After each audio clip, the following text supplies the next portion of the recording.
Well, hello everyone, and welcome back to the Rewind, episode number 26 for Tuesday, July 29th, 2025. Marty Sleever here, joined by Darren Mooney and Jack Packard.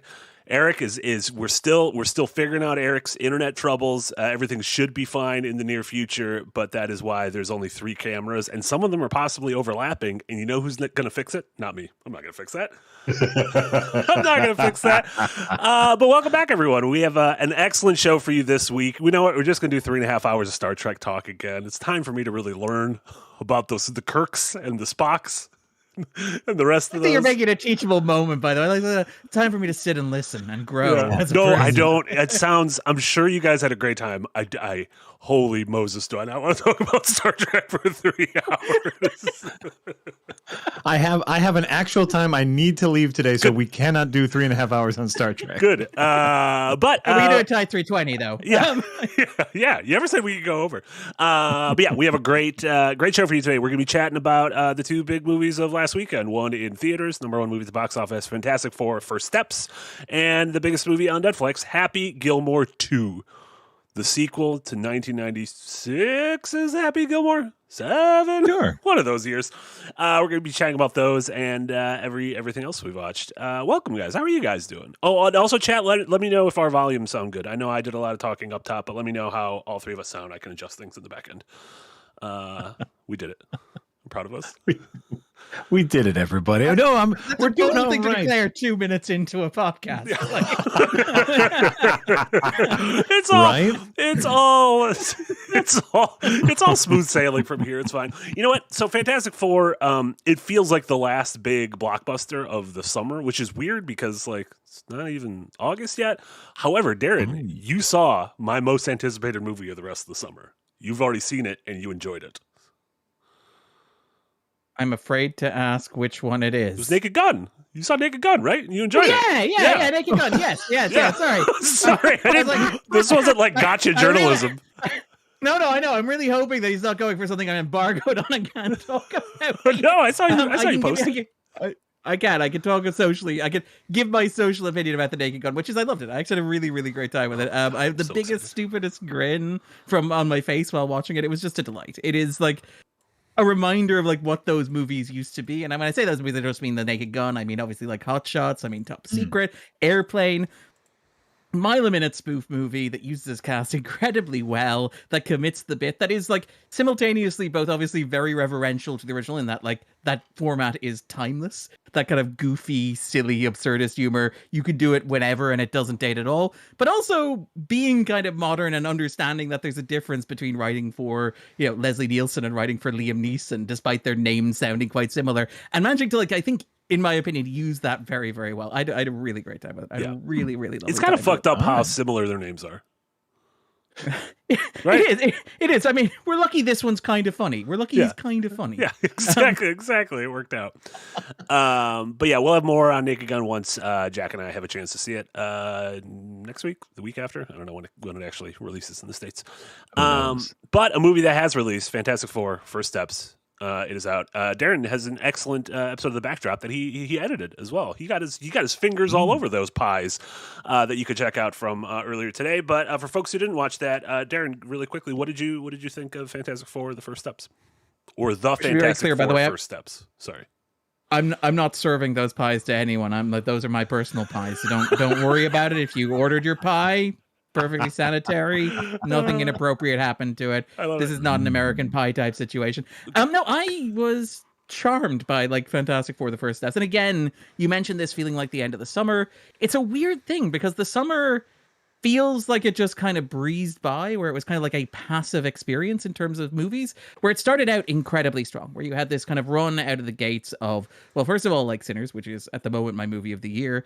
You also had Thunderbolts, which for me was a massive jolt of fresh air, a movie that I was not expecting to be as much fun as it ended up being. You had 28 Years Later and stuff like that. You had even F1, which was better than the low standard that I expected it to be. But a lot of the summer has to me been kind of well, that happened. Not to indulge in the Marvel sense of humor of it. And I feel Fantastic Four is interesting because, it is fine. It is perfectly adequate. It is a movie that I thought was a little better than I expected it to be, while not being actively good or great. And There's a lot of stuff I like about it, and just to talk very quickly about the stuff I like about it, I like the production design in this movie is fantastic. Like, it looks wonderful. It has a nice texture to it. It does also feel like a movie that is like aware of the previous Fantastic Four movies, which were not great, but also like understands that like if you've seen those movies, you've gotten a lot of Johnny and you've got a lot of the things. So maybe this time we'll tell a story about Reed and Sue. And I think it manages to get like the characters of Reed and Sue reasonably well, where I am reasonably invested in the arc of those two characters over the course of the film. I think it looks nice. I think it looks pretty. I like the soundtrack of it as well. And it hits most of the beats that it needs to do. And it also, like, I also love, like, Inception and Interstellar and Arrival. I like those movies too. So if you're going to put a movie on that is basically just ripping off extended portions of those movies, I'm all for it. I approve. In terms of things that I did not, or I like less about the movie, I do think it struggled with what to do with Ben and Johnny, which is a problem because those are the two easiest characters to do, in that, like, those are the two characters that the Tim Story movies, which are bad, to be clear, much worse than this one. The Tim Story movies got Johnny and the Thing reasonably correct. And this movie doesn't, where part of the issue is that it feels like a movie that was longer and was dramatically cut down. So a lot of the Ben stuff feels like it's hinted at, but not there, where Ben has kind of like a weird flirtation with Natasha Lyonne, which is an interesting choice. The only actor who possibly has a more gravelly voice than the Thing. But the movie does not commit to that whatsoever. And like Johnny's like I went to the bathroom at several points in the movie and missed scenes, but I didn't. Yes. Because I kept being like, they keep kind of going back to this Natasha Lyonne thing, but like there has to be more to this somewhere that exists, right? They're gonna like pay this off in some meaningful way, right? Yeah. This is not just gonna be a movie where they bump into each other twice, right? Is it? Mm-hmm. And it turns out it is a movie where they bump into each other twice. Yeah. But like, and the same thing with the Johnny arc, where like Johnny over the course of this movie has like a big arc, which is people don't take me seriously and respect me. They need to appreciate that I've got brains and ideas and intellects and values. And I'm like, but the movie has done nothing to tell me that you don't have those things, Johnny. Yeah. There is nothing in this movie that puts you in a starting position for that arc where you need to redeem yourself by proving yourself to be smart. It's a very strange thing to walk into a movie and have a character go, I'm not dumb, I'm smart. And you go, okay, yeah. I wasn't thinking that until this very moment. Now I'm starting to wonder, the movie goes are you dumb? Out of its... No, like the movie goes out of its way in kind of like the introduction to everyone, where Reed Richards says, I brought along the smartest people I know, which include all of these, people. Yeah. So it's like, no, Johnny is at very least competent. Yeah. And Johnny gets like a big show in the like introductory montage where all the heroes do hero stuff, where like Ben like brings in the ship to bay, Reed kicks an ape into the ocean, I think.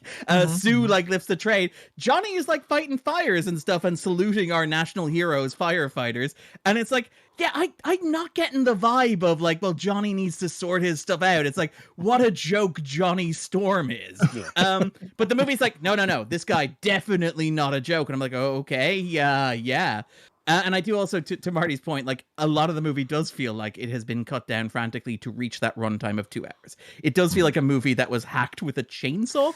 And I obviously, look, they've talked about this, Matt Shankman, the director's talked about how like about half an hour of this movie ended up on the cutting room floor, including John Malkovich, which is insane. Yeah. John Malkovich was supposed to play the Red Ghost. He was supposed to be like a Fantastic Four villain. From the look of what you see him in one of the trailers.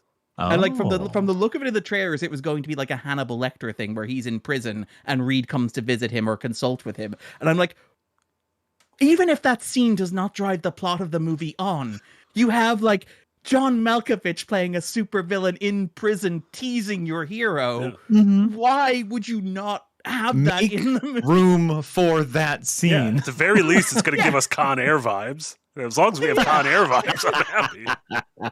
Yeah, it's. By the way, have you seen that new TV show, which is quite literally "What if you lived in a town and Con Air happened to you"? No, is it a reality show? I would apply for that. Not a conversation for now, and I wish I remember the name of the show. The PR person who sent me the email is very angry right now if they're watching this. But it's like there's a small town in the remote American like Northwest, and a plane full of dangerous convicts crashes near them, and the town has to like survive winter being menaced by the most dangerous people in America. Sounds great. Yeah, I'm like, I am actually very interested in what You know, that more show people are turns going to out watch be like. that than like Andor and Severance. Like it's gonna be the most fun. But yeah, I think the movie does suffer from like the urge to get it down to under 2 hours, so you can get an extra IMAX screening, so you can bump up like the opening weekend box office. It does feel very rushed, particularly like in its second act. There are like plot points in this movie where something will happen, the stakes of the movie will shift dramatically, the entire character dynamics of the movies will shift, and then one scene later, a character will deliver a speech, and everybody will be like, well, it's a good thing that we dealt with that problem. Let's continue with the plot. It's very strange. Yeah. And I say that as somebody who enjoyed the movie, broadly speaking, but Yeah. it does feel like it's held back from greatness for me. That's the real thing. I'm going to echo a lot of what you said about like this is a good movie. This is a solid movie. My snarky review of it is it's like finding a really nice stick in the woods, but it is just a stick-shaped stick. It does not look like a cool sword or a cool gun. It's just a nice looking stick. But the biggest problem that it had was in that build up and release of tension. I believe that all entertainment is derived from the build up and release of tension. And this movie set up so much drama and then almost immediately solved all of that drama.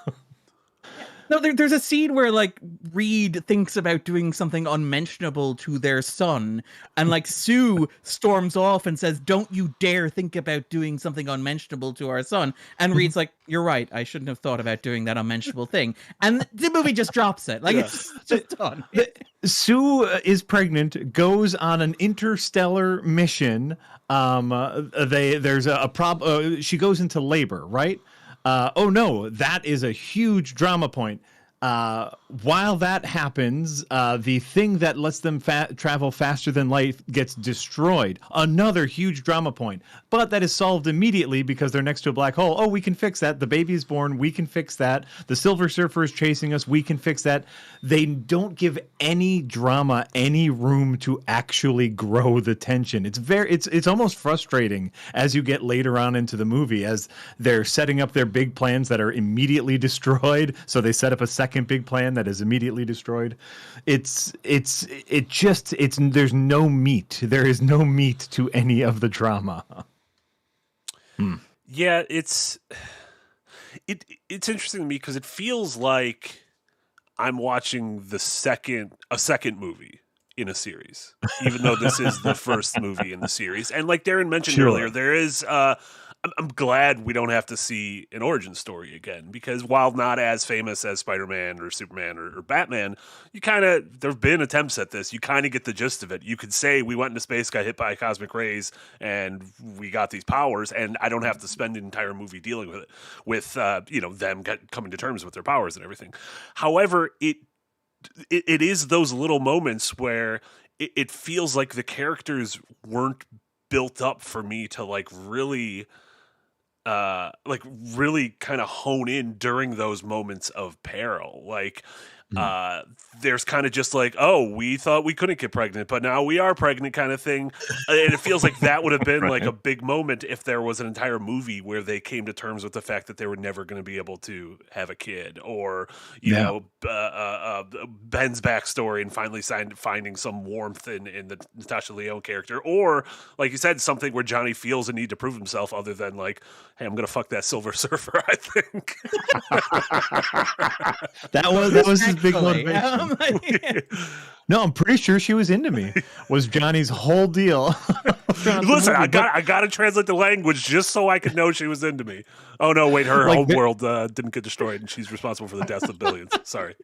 There were these wonderful hints, though, to deeper moments, and I think special shout out to Pedro Pascal, who played a very nuanced Reed Richards. The scene that Darren talked about earlier, in which Reed is thinking about sacrificing the baby. Spock, greater good. The needs of the one, or the needs of the many outweigh the needs of the one or few.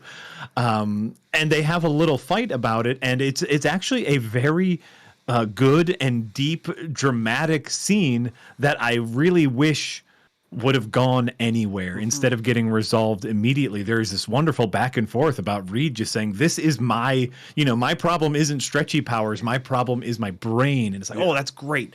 That is great characterization, but it is resolved immediately and none of it mattered. Yeah. And like, so I do think so much of this is Pascal. Like, I think Pascal and Kirby are genuinely really good in this. And Pascal in particular, because the thing about Pascal is he is like he's America's stepdad, where he's trying. He's like he's not Tom Hanks. He's like Kyle Chandler. He's doing his best, and it's not always good enough. And he's like frequently in a position where he does not want to be the parent, but has to step into the role of being the responsible parent, which is very good casting. And like, I actually do think that, like, as much as I have my issues with how the cut of the movie works out and how much the movie, to your point, does go out of its way to avoid any extensive criticism of its characters or any complexity or tension between its characters that lasts more than a scene, like, there is an interiority to this version of Reed which I really like, which is like, you do get the sense of Reed being deeply and again, it's something that you don't normally see with dads in pop culture.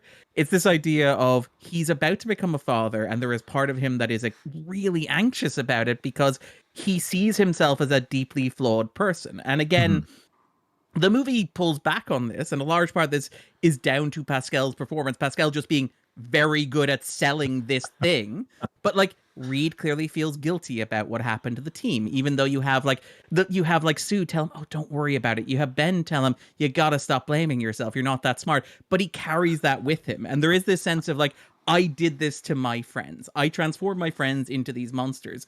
And there is like that sense of Reed in the comics, which I think it's like Wade and Wenegro wrote the idea that Reed turned the Fantastic Four into a superhero team because he was smart enough to realize that's the only way that they wouldn't be freaks. That like the reason the Fantastic Four are heroes is because Reed was smart enough to go, if I don't do that, we'll turn out to be freaks. So I need to turn us into this larger than life media empire. And I do wish that were in the text of the movie. But there is this sense of Reed being, am I going to pass down this part of myself to my kid? Which is the fundamental tension of like every parent.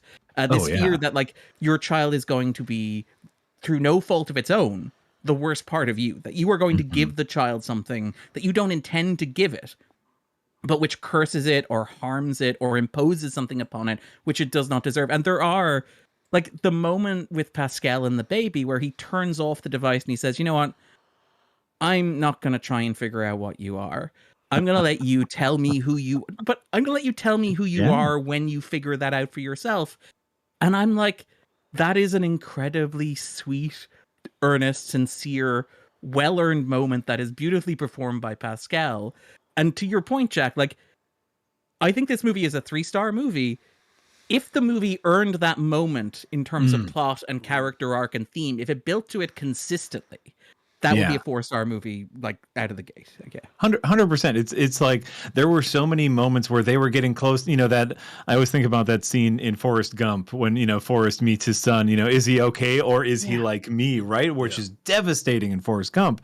But here, like, we kept getting glimpses, like shadows of that moment, and they never quite stuck it because, of course, they couldn't dwell on any character long enough. This is an ensemble cast. Fantastic Four always has been an ensemble cast. That's a really tough balancing act, and they're trying to make it tight, and they're trying to introduce a new world, and they're trying to have Galactus and the Silver Surfer involved.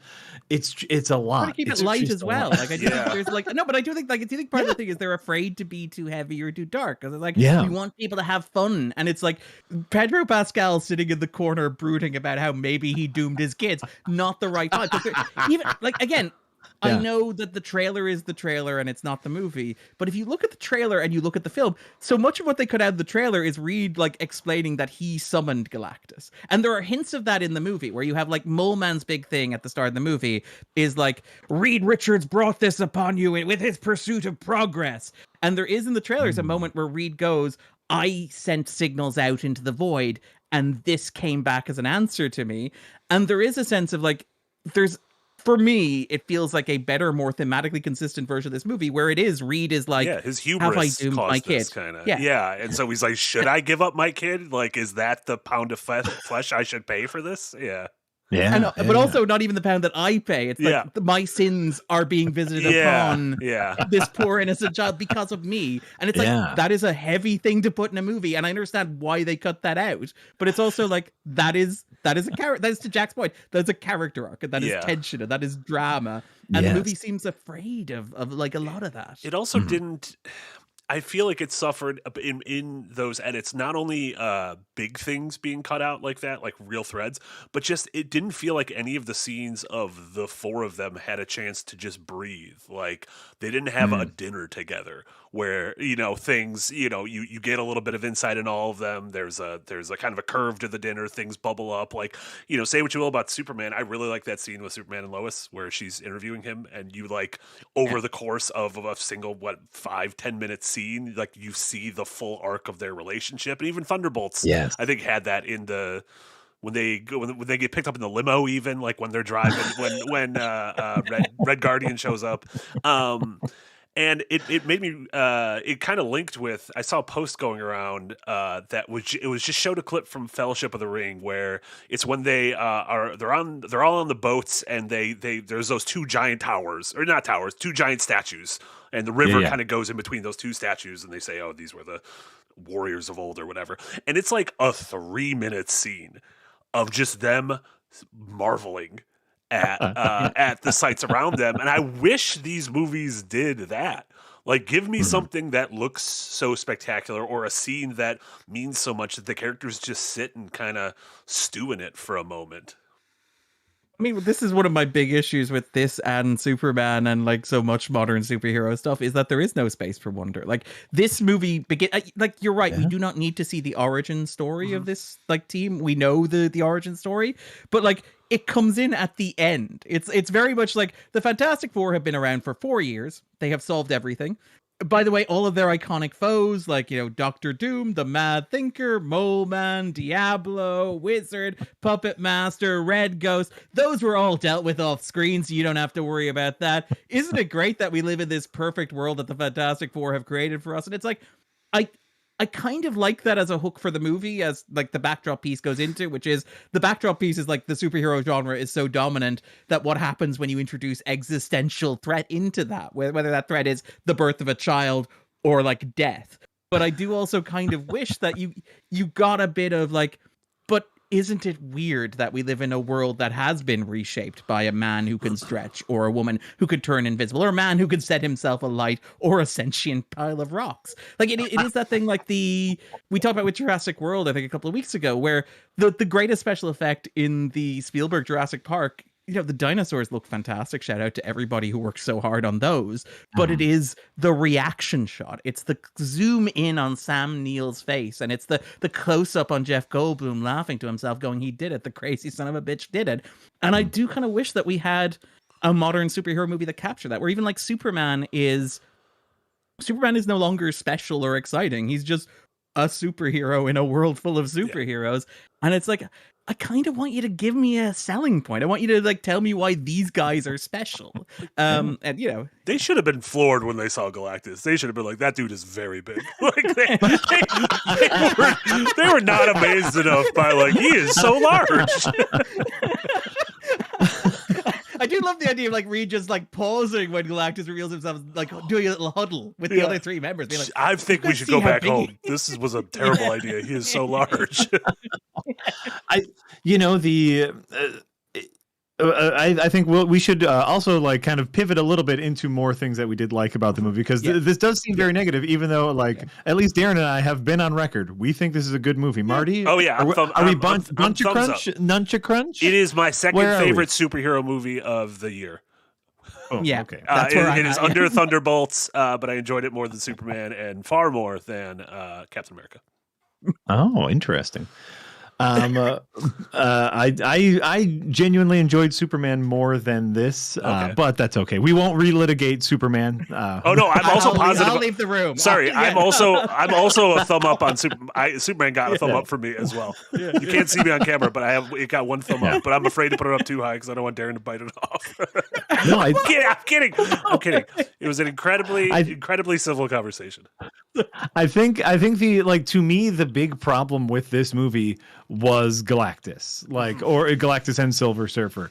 Is the thing that added so much length to the film, where if we would have had another, just a run of the mill supervillain, or even a Doctor Doom thing or whatnot, we could have then had so much time back in the movie to do all of these things that we were talking about. I thought Galactus looked great. I liked I liked the destruction. I liked the very silly Dungeons and Dragons-esque. We've set up a very obvious trap and he is not falling for it. That was very great. Foot hovers over the red, like it's I love it so much. The moment where like Galactus is literally about to like Wile E. Coyote style step into the trap, and his like gigantic boot just literally hovers over the red line. It's Wait so a good. minute. So much I like fun. that And, like, they tried the old fake baby technique. I appreciate the fake baby. Love a fake baby technique. Love that they do the blinding him and the swap. It's very much like we rehearsed this. Yeah. How many times do you think they tried the baby swap like that morning, where it's like, okay, Reed, you need to be a bit quicker on your feet there, nimble up, loosen up. Reed, you are the smartest human on earth. We're gonna baby swap. We got a baby swap. That's all we can do. All we can do is baby We swap. start with the baby, but then we swap the baby. Huh? I like Jack. On the You other also, whiteboard over here, it's much smaller. Jack also started this with, I know we're being negative, so let's talk about the positives. He's like, fucking Galactus. There's too much Galactus in this movie. There's too much. Oh well, that was my Galactus is too last big. one. Galactus is too much. But what I will say is that final sequence I did enjoy as an action sequence. Like little moments of failure and improvisation, and now we have to scramble. That was neat. Yeah. I like this. I will say when I watched it, I was quite surprised by the second act. I really liked. And again, this is just shock horror. Darren, the guy who wrote a book on Christopher Nolan's like, I liked when the movie became Interstellar for like half an hour, but I honestly did I was really quite surprised by how much it leaned into the second act thing of let's go talk to Galactus and let's have a big action set piece getting away from Galactus. And I think that action set piece is very well done. To Jack's point, it does suffer from how do you get from that action set piece back to the movie, and how much space do you have to allocate to that action set piece and everything else. Sure. But I think on its own, that action set piece is delightful. It is like it's so much fun. It's so inventive. The set that they're in is fantastic. Darren says using the pun, but the set is wonderful. The Herbie prop is incredible. Like there's a real sense of stakes and scale. The score is impressive. I think the special effects actually look really good in that sequence, and it's very clever as well. And it's not what a superhero action movie sequence generally looks like, and it takes advantage of like what makes the Fantastic Four different from like the X-Men or the Avengers is that they can do an action set piece like this. So yeah, while we're talking about things that we like about the movie, I did quite like the second act Galactus. And are you talking about when like they're flying away and Silver Surfer's chasing them and in the ship? Yes. Yeah. And then all of a sudden, Sue starts giving birth and they have to deal with that. And I do like the line Sue tells Johnny, she's like, they're coming to take your nephew, kill her. I was like, great. Like, we need more superheroes to be like, listen, talking did not work. We just need to resort to prime violence right now. Yeah. There's a line where Reed's like, what's the dilation? And like, she's like, is it bigger than mine? Which I just love so much. Like, priorities, guys, priorities.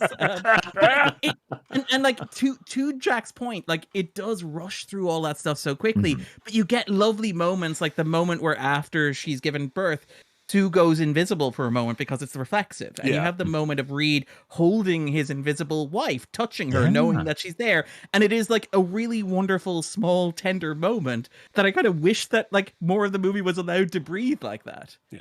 Agreed. Those are the moments that would have, like you said, turned this from just a stick-shaped stick into a fun stick. But also speaking of the spaceship, the retro futuristic look of the entire world was phenomenal. Big clacky keys, CRT monitors, old school, alien-esque graphics. Loved every bit of that. Yeah. I love a good board that people can pull up and down. Like it's the most simple special effect in the world, but a little board you can pull up and down. But yeah, like everything is so tactile and tangible, and they use like real sets where possible. Like again, I don't want to be too negative because we're talking about stuff that I like about the movie, but I'm like, one of the big issues for me is the fact like The Thing, where it's like I think The Thing looks much better than he did in 2015. Sure. But I'm also like, I kind of wish that it was practical, like Michael Chiklis in the Tim Story movies, where I know that it may not look as good, but you get a sense of mass that I don't think you got here. Like, there are a couple of moments where, like, the Thing is picking up cookies, and he'll pick up the first one, like, really carefully with his fingers, right? And then you'll go to a wide shot, and all of a sudden he's just handling like cookies like they're regular cookies. And you're like, I kind of wish the actor had to deal with the fact that he only had 2 gigantic fingers, and so he couldn't, in the background of a shot, just play with like a cookie. But like, I how much of this film is practical? I absolutely love. They built like a little Times Square set, which is incredible. That looked great too. Yeah. And like using it to show the passage of time and the seasons, where like it's, you know, Galactus comes to visit at Halloween, and then it's Christmas, and you begin at one end of the year and you end at the other. Like, again, just small little stuff, which is just like really wonderfully well designed. And I know that that's very shallow, and it's like, but what about the story? And yeah, the story has its issues, and we talked about the end and things like that. But like, so many of these movies feel weightless and intangible and intactile. And like the fact that this one feels relatively real and firm is something I actually really liked about it. Yeah, and even something. Oh, you go ahead, Marty. Oh no, I was just gonna say, son of a bitch. Well, okay, I'm gonna do mine really quick. Really quick. I just think this once again, I think the MCU is relatively great at casting across the board. And I thought the cast from the 4 of them to, I mean, Julia Garner and Ralph Ineson didn't have a ton to do, but I thought they were both good in their roles. I really loved Paul Walter Hauser as Mole Man. Is that who he is? Yes. I thought there's just one moment where when they realize they have to put everyone in suburbia or wherever he lives. It can't be suburbia. Subterranean. And he says, "You need to butter me up," and he does this hand motion of like buttering bread, and I'm like, that's such a good little character moment. That's so good.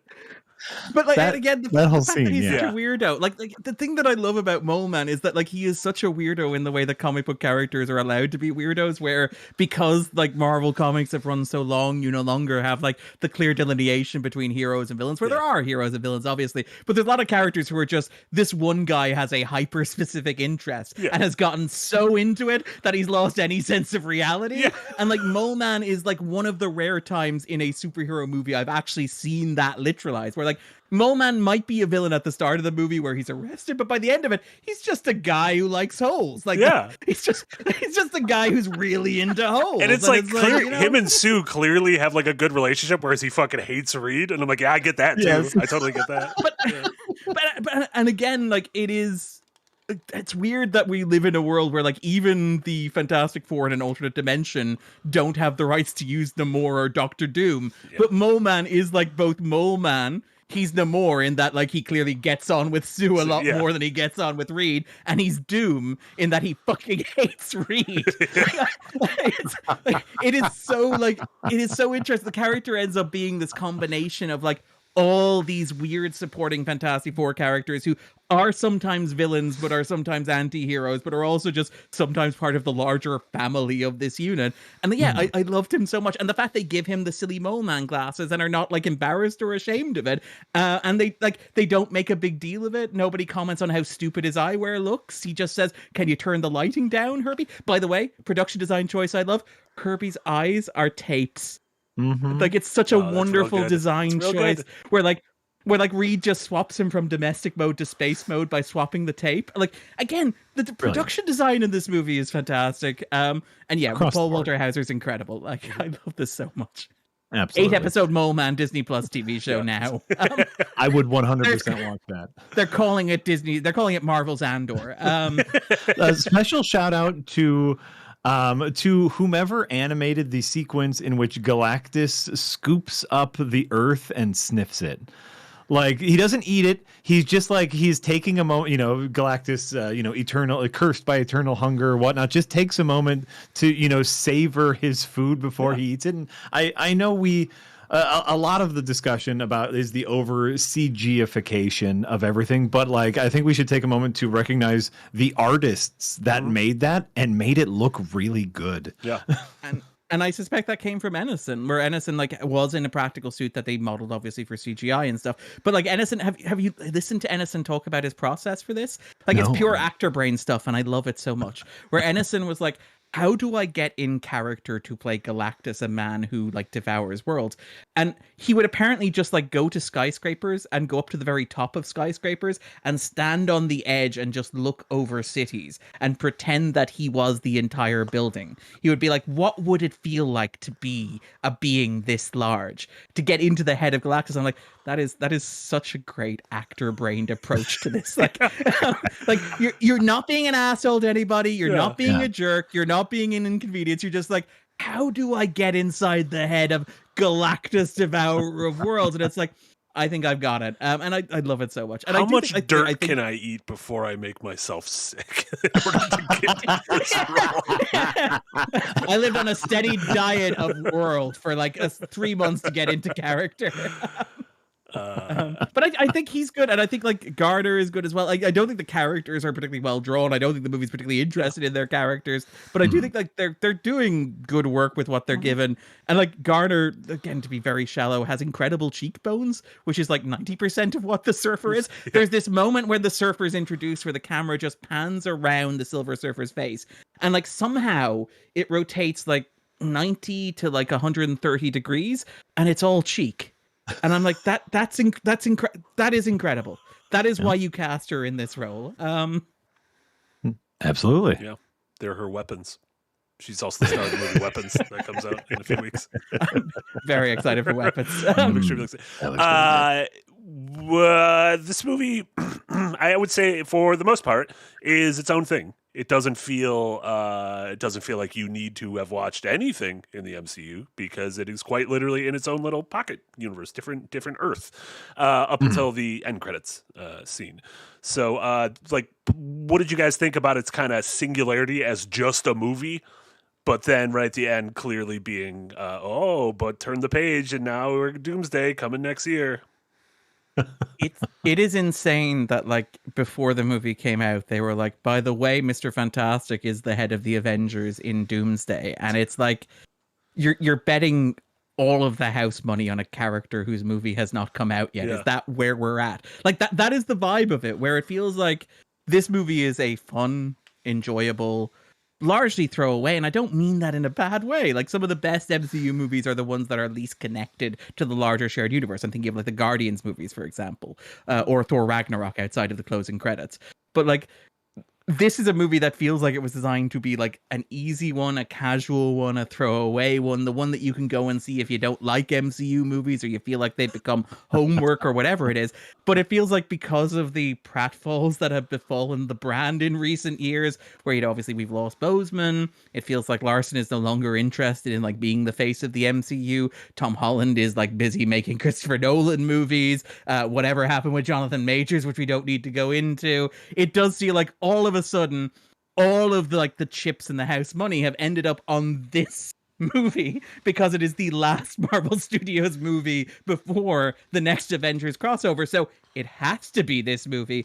And there is like a weird tension there where it's like, I think I would like this movie. I do like this movie, but I think like it doesn't make me excited for the two Russo brothers Avengers coming up. And it kind of feels to me like it cheapens this movie to be like, oh, and by the way, this movie is also going to be a launch pad into those two movies. Like, what did you make? Like can we, slight spoilers, but talk about the closing credits scene? Like Jack, Marty. Sure, I can't admit, like, if you are worried about this, we can't spoil anything that they have already spoiled at like conventions and in their own marketing, right? Yeah, in that 45-minute or 45-hour video of the chairs with actor names. It's all the chairs. Right. So I assume we're talking about the reveal that Dr. Doom is playing with the baby. Yes. Mm-hmm. Yes. He's Werner Herzogging. He would like to see the baby. I'd like to see the baby. Yes, I think. Only. I mean, I guess I haven't read the Secret Wars, the modern one, but is like Nathaniel Richards like the MacGuffin of that? Is that, do you think, what they're leading towards for this? Not really. I mean, the MacGuffin there is Molecule Man, but Molecule Man doesn't exist, so I guess it may as well be Nathaniel Richards. Who is Molecule Man? What's his deal? Molecule Man is another like Fantastic Four villain who, like, again, is what like the thing about like Fantastic Four villains is you have to remember that like Jack Kirby and Stan Lee were like churning out an issue of this a month for most of the 60s and publishing like 5 or 6 different other comics. So they'd be like, there's a guy and he can control all matter and reality, and that's the problem this month. And it's like, okay. But when you try and fold that into like the existence of a larger comic book universe, you're like, oh, by the way, there's this guy from like an early Fantastic Four issue who has the ability to completely reform matter and reality. That should be a big deal, right? He should kind of be be like a central figure in the mythology of these things. That is Molecule Man, where Molecule Man is a guy who like once every 5 to 10 years somebody will remember that he exists, and he'll get a big arc about how Molecule Man is going to destroy all of reality. Bendis does it in Dark Avengers, which is very good. Hickman does it in like Secret Wars, which is very good. But then, you know, the other 4 out of 5 years, nobody really cares or remembers who Molecule Man is. Comic books, they're great. They truly are. Well, and I think a lot of our complaints about the Fantastic Four movie does boil down to that simple. They are adapting. They are adapting something that takes 5 years to tell one story into a 2-hour movie. So, that's just a part of the problem in that adaptation. But yes, so it ends. The baby is the movie ends. The baby is fine. Everybody time jump, isn't it, as well, which takes from like 65, 69 or whatever. And yeah. We learn a little bit of information. The baby is still a baby, but also super smart because, of course, it is. He reads Darwin's Origin of the Species because, of course, he does. One of his favorite books. Yeah.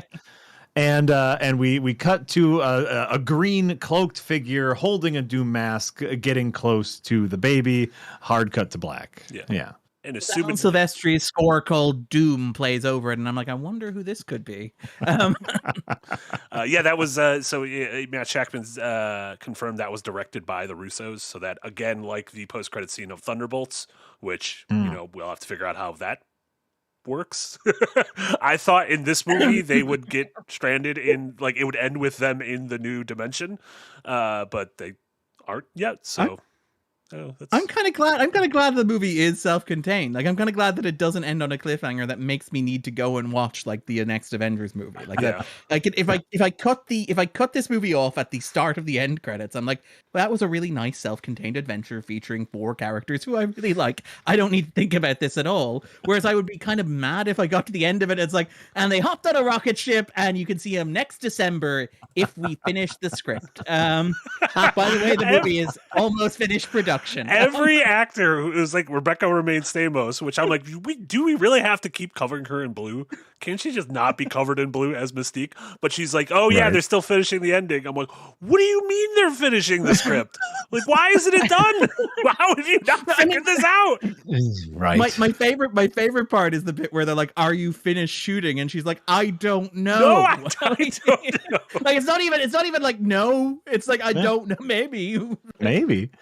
Anything can change, right? And so, obviously there will have to be some sort of universe jump, because we know that at the very least a Fantastic Four ship ends up in the Marvel Cinematic Universe. Yeah. One small note that I really thought was going to come up more often is when they were on Galactus's ship, as they are walking through the dirt. One thing they uncover, they don't notice, but the camera pans on, is a 4 logo that is already part of Galactus's debris. Oh, I didn't. Is that not the boot print? I thought that was the boot print. I thought that's the footprint that they put. Like, even their boots are like branded. Oh, and I read that as they had that Galactus had already gobbled up some Fantastic Four thing. I don't know. Okay, interesting. Because there is a moment where they set foot, and again, I want to be clear. I like this, but whenever I talk about this movie in any depth, it starts to become Darren has turned on the cynic brain. I like this movie a lot, Darren says, before he continues to the point he's about to make. But so much of this movie is, we should really worship our new corporate overlords, the Fantastic Four, where like No, but if you watch the movie, there appears to be no United States government. There is just the Fantastic Four, where they like cloak themselves in the American flag. The rocket has USA written on the side of it. They like host international peace conferences themselves. The Future Foundation appears to be like the UN. If there's a shot of Galactus hovering over the moon, and instead of a US flag on it, it's a Fantastic Four Future Foundation flag that is hanging there as well. They've managed to convince every nation on Earth to build a big ass laser tower. Over the because the Fantastic Four said so. And like the opening premise, the opening like sequence of this movie after the pregnancy, which I love that the movie opens with the pregnancy. Like that was a small moment when I was like I might be on board with this movie. Is the choice to have that conversation between Reed and Sue start the movie rather than the next scene, which is the moment where Mark Gatiss explains to you, the viewer, how much you love, respect, and worship the Fantastic Four. And I believe like this may be an actual line, I'm probably paraphrasing, but it is basically, this country, this world owes these people a debt of gratitude, and while we can never repay them, we can say thank you. And then it just cuts to people saying, thank you, Fantastic Four, thank you, and it is so strange that Marvel is like, we are making in-universe propaganda for Marvel. Yeah. Where, like, imagine a future where there is no United States. There is just Marvel. Yeah. And it's like, I don't know if this is the message you guys want to be President sending. Feige. Yeah. Yeah. Now, okay. Well, by the way, this now gives me. I was very happy never to watch Fantastic Four again. Again, I think it's a good movie. I just don't feel a need to. Now I think I have to watch it again because I want to know if that is a boot print or if they were uncovering a four. I feel like I haven't heard anyone talk about it being Galactus's four, which would be an interesting thing. Of like he's like, I've eaten you before. I've had right. I've had versions of you before. I know what you taste like. Yeah. No. Darren's read on that scene or that shot makes significantly more sense. But I was very convinced. I was like, oh, this is how they're going to do the multi-universe thing. Does it make more sense that everywhere the Fantastic Four walk, they leave branded footprints? Can you imagine how much the universe must fucking hate these guys? It's like, I mean, to be honest, that's just America in a nutshell. Yeah, we had the Fantastic Four over for dinner. They just insisted on branding all of our cutlery. I'm sorry. So yeah, well, I don't know where that led off. So now, I guess we're talking like how this will integrate itself into Avengers Doomsday. Yeah, and did this did this raise the temperature, lower the temperature, and how you're feeling about Doomsday going into next year at all? We are still at a soft rolling boil. Listen, Marvel, in my opinion, has done 3 good things in a row. 'Cause I really enjoyed Ironheart as well. So far, Marvel has done 3 good things in a row. And I'm like, okay, I kind of don't want to rock the boat. So what if you just keep doing things I enjoy? Yeah. But the key is that like those 3 things are all pointedly lower stakes, smaller things, where like even Thunderbolts ends on these guys are the fucking Avengers. Yeah. And like Fantastic Four is like, you don't need to worry about any of that other stuff going on. And Ironheart like very clearly has the vibe of, we filmed this like 4 years ago. I guess now's as good. She sold her soul to the devil at the end, but we might never come back to this, so it's fine. I mean, I will say, like, I actually quite like that. Like, so do I. And it depresses. I think it's a really clever, really like. That ending makes the show for me, where I think that the problem with that show is that it's 2 hours of movie stretched out to 6 hours of TV. Yeah. But the ending of that show, which is the idea that in order to make something that you imagine real, you as an artist, or in particular an artist of color, will often have to directly sell your soul to the devil to make that materialize, is like the perfect end note, like for like this stage of the Marvel universe. And so what you're saying, Marty, is that Sinners is your movie of the year. I mean, no, honestly, the Coogler executive produced Ironheart, so like there's a thematic through line between those two. Yeah, and they're both like about Chicago and stuff like there is a very direct parallel between the two. Like I would argue they're the flip sides of the same coin. Where like Sinners is about like trying to do that thing on your own and realizing like how impossible and how difficult it is. And Ironheart is about like accepting that you need to make the compromise and the metaphorical and then literal deal with the devil in order to realize it. And also there's a horrific cost to that. Like they are both like in conversation with one another, which is wild, given that one of them is like the movie event of the year and the other is a Marvel streaming show that seemingly got released by accident when somebody spilled coffee on a computer at Disney. Like it is so strange that those two works like fit together kind of yin and yang wise. But only one of them has an action set piece inside of a White Castle's. And I'll let you guys figure out which one that is. It's Ironheart. Ironheart has an action scene in a White Castle's. It was very good. Nice. Well, I mean that that cottage where Lola Kirk and her husband lived was kind of a very white. That's good. Yeah, that's right. Shit. We're getting political this week. That's good shit. I love it. I love it. Any final Fantastic Four thoughts before we move on to a bunch of super chats and then the other movie event of the weekend?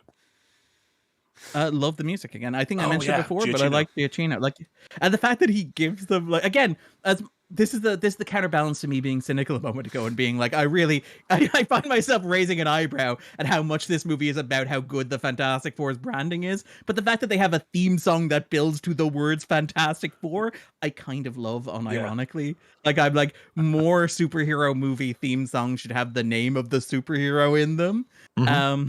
So I'm like, I really wanted to shout that out. I thought it was really nice. And I thought like it was nice that we've had several Fantastic Four projects before and they didn't just reuse old soundtracks or old scores. Mm-hmm. They had said try to create something new, which I really liked. Yeah. I mean, does anyone remember the music of any of the other Fantastic Four movies? Well, it's really easy to remember the music of the Roger Corman Fantastic Four because he also used that same music in 7 other movies that year. So... I thought you were about to say he also used the Michael Giacchino score, and it's like that was the one place where we spent money. Giacchino's like sneaky one of my favorite composers working now.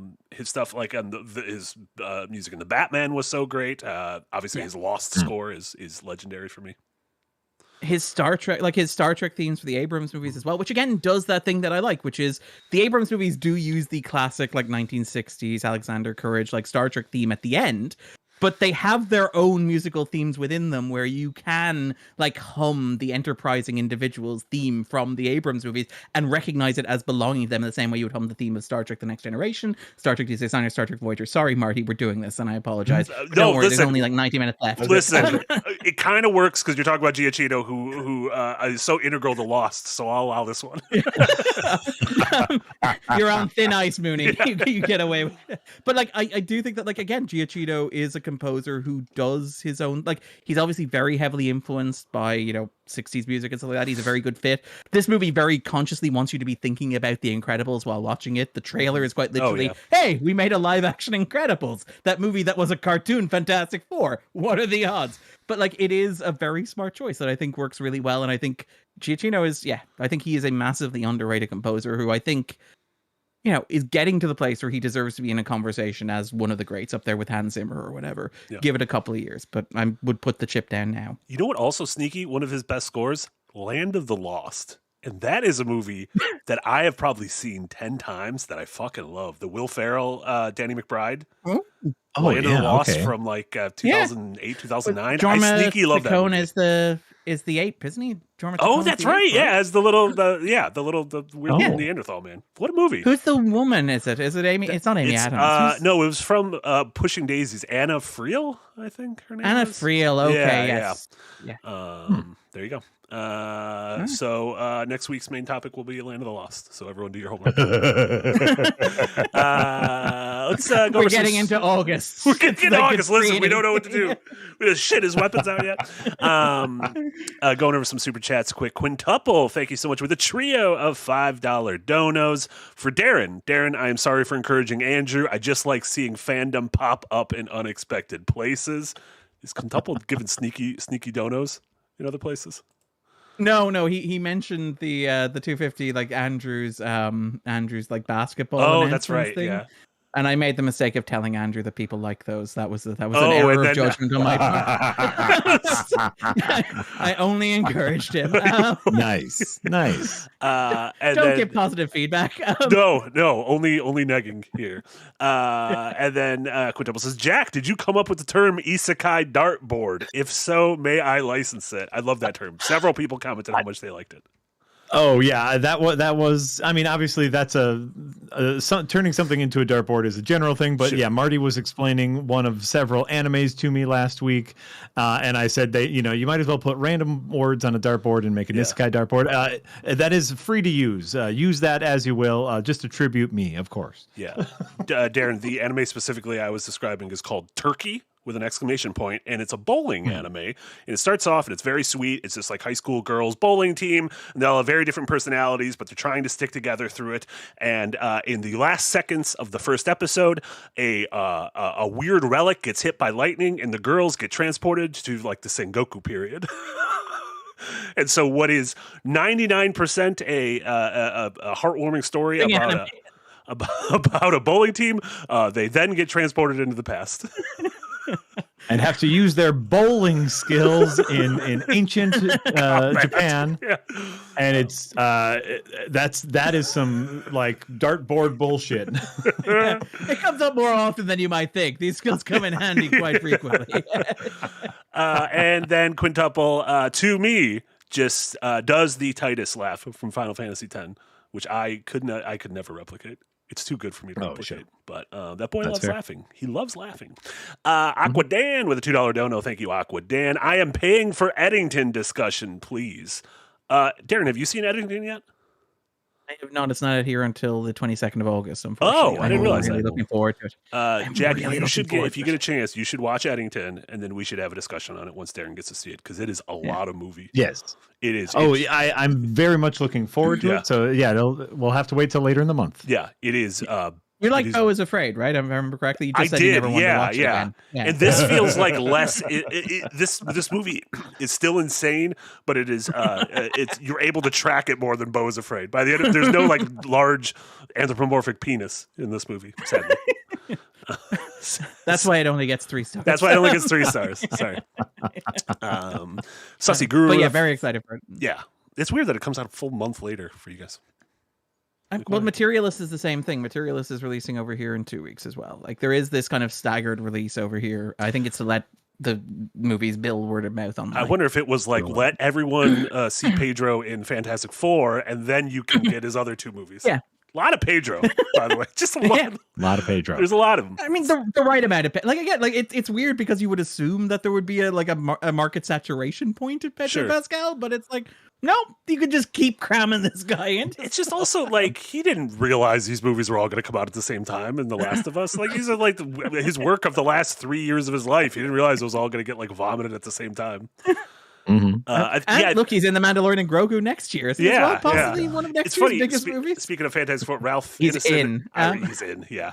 Ralph Ineson a few years ago voiced main characters in both the latest Diablo and the latest Final Fantasy, and they both came out within like a few weeks of each other. And he was like, "I did these both 5 years ago."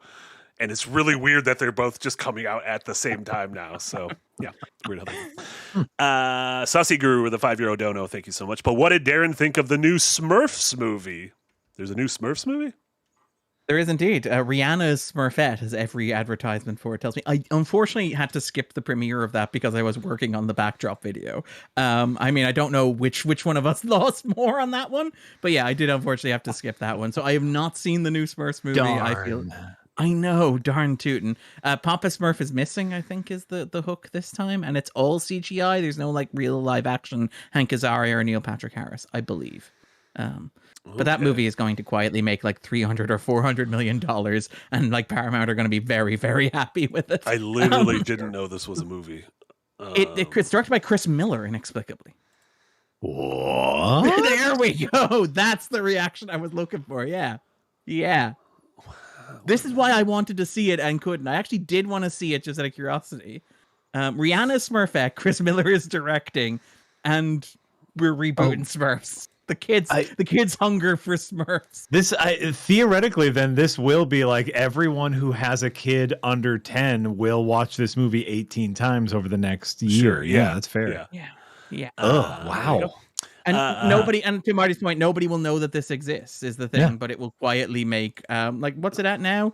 Yeah, okay. It's only at $69 million, so I guess I maybe called that one wrong, but we'll give it time. The children yearn, they long for the Smurfs. No, this will have legs. Movies will continue until morale improves. Yeah. Sorry. Do kids care about Smurfs? On video on demand. Like, Jack, do your kids care about Smurfs? My kids probably don't know what a Smurf is, but when they are that age, all they want is animated movies. They hate, they detest, they are repelled by live action, and so you just need to shove animated things in front of their face. I feel like I'm a smidge too young to have gotten into the Smurfs. I feel like the Smurfs were a little earlier in the '80s, so I missed out on like Smurfs, G.I. Joe, shit like that. Are they also a bit like Wallace and Gromedy? I don't want to talk about this. Is this also like part of your you're about to say your anti-European You know what? bias? I'm torn though, because Aardman just showed off a little teaser for their Pokemon movie. And it's about a Farfetch, but he's like a knight. It's almost like Don Quixote with a Farfetch'd and a little Pichu who follows him like as his squire. And I'm like, this okay, maybe I'm back in on the Wallace and Gromit boys.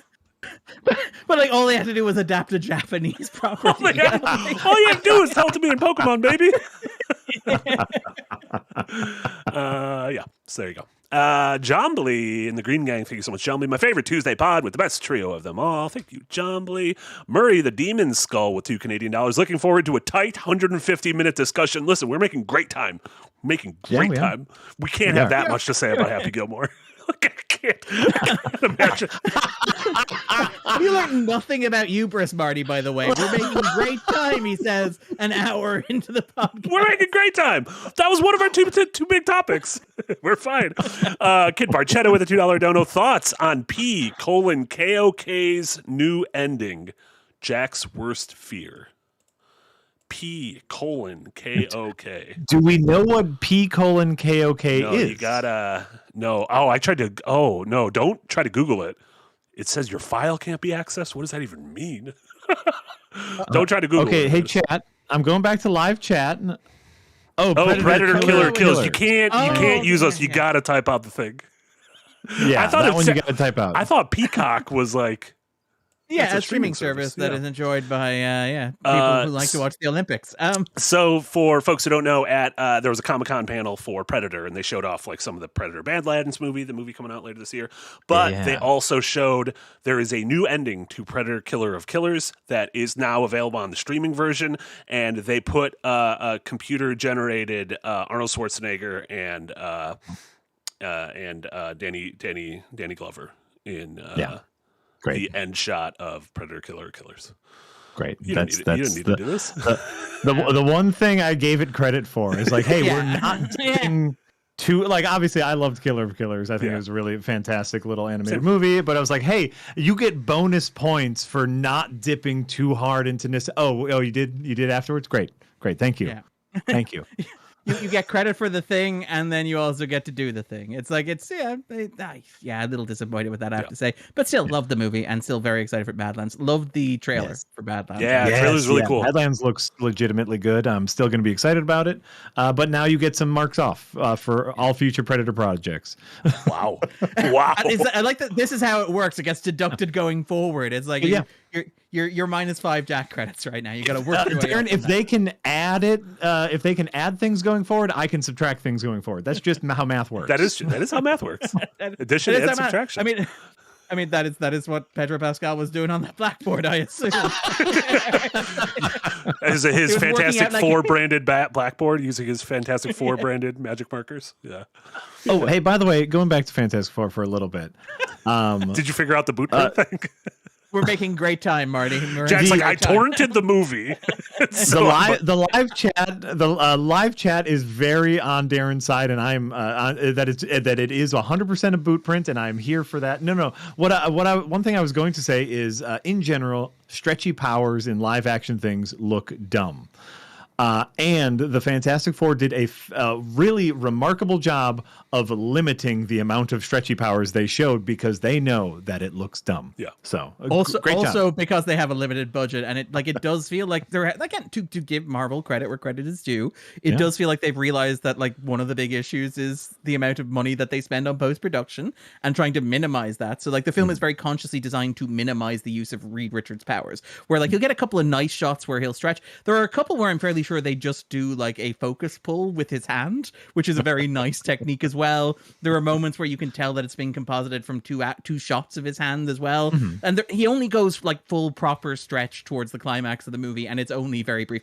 I do love the moment where like Galactus just like like a piece of gum just stretches Reed Richards. So to give the movie credit. Absolutely. Is this a renaissance for live action stretchy between that and One Piece? Are we in a live action stretchy renaissance? I hope not. It always looks bad. It just always looks really bad. Don't you say that about my dear Luffy? It is one of those things that looks, marvelous and fantastic in a still image, in a drawing image. Imagining that is so glorious. Seeing it happen in a live action setting looks horrific. I hate to be like the comic book guy here, but there is like, I think, to get back to like the Fantastic Four in comics, one of the things I do love about like Mark Waid writing them is like Waid makes the point that the Fantastic Four do not work in live action. One of the reasons why the Fantastic Four don't work in live action is because their powers, to Jack's point, are designed to look great on the panel, where, you know, you can show Sue being invisible by just drawing her outline. You can set Johnny on fire, and he doesn't look like a man who's on fire. He just looks like a dude with red lines on his body. You can show Reed Richards stretching, and you don't think about how human bodies aren't meant to bend that way. And you can have, like, Ben Grimm move like a pile of rocks, and you don't have to listen to the grating sound of a pile of rocks moving around the set slowly and lumberingly. And the moment that you try to translate those powers live action, it doesn't really work. And I think, like, to give the movie credit, to give Matt Jackman credit as director here, I think the movie does visualize their powers rather well. I like the bending of color around Sue's stuff, which is very retro, very lens flary. Like Johnny's like firepower looks nice, and it's kind of very effectively employed. And I think, as you say, Reed's stuff is very selectively employed. I do think, like, Ben, as much as I like that image, I don't think he's integrated as well as he could be. He just doesn't feel, in a set that is mostly practical and physical, an environment that is mostly tangible and tactile. I did find myself I went to a screening of it last night just to double check everything for the backdrop. And while there's a moment where the baby's on screen, and there was a kid in the row behind me who, like, very loudly and very sweetly, like, turned to her father and said, "Is that baby CGI?" And the father goes, I don't think it is. And it is not CGI. They made a big point, like, a large part of the press is, you know, forget film or digital, we use real babies. But the fact that it's being held by Ben means that, like, it looks uncanny. It doesn't look real. And so there's a lot of that with Ben, where he's interacting with elements and it just looks off. And I know that this is the most nerdy complaint, where it's like, you're getting comic book, like, images brought to screen with so much care and attention and detail, but it's like, I still kind of, like, wish it were Michael Chiklis in, like, a foam orange suit. I won't go that far, but I hear your complaints. I think we're better than big foam suits. Are we, Jack? Are we really? You know who would have the big foam suit? Talking about the unrealistic baby always reminds me of American Sniper. There's a scene where Bradley Cooper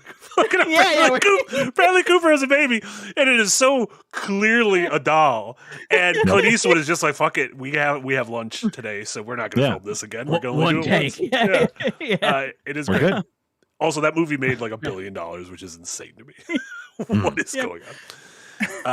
Murray the Demon Skull with $10 Canadian. Thank you so much. Also, excellent and compelling backdrop on the Fantastic Four. Darren made the film and its ideas behind it sound so compelling. Then I needed to remind myself that he said the movie was just fine. But it's an entertaining fine. It's an entertaining fine. Like, it's not the worst criticism in the world. I do think, like, the backdrop is not a review show. Like, I don't want it to be a show where I just, like, talk about things that I liked or didn't like about the movie. I want it to be like, what is what does the movie say to me? What is it talking about? What does this piece of pop art have to say about the state of culture or the state of the world?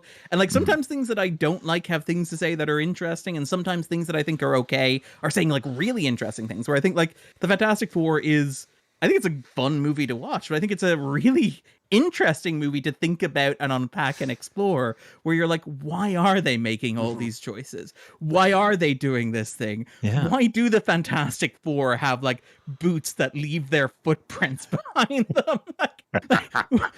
why is Mark allegedly, it could be a piece of Yeah, Fantastic Four tech that was already on the ship from another universe. Why is Mark Gatiss telling me to get out of my cinema seat and get on my knees and thank my gods for the existence of this movie?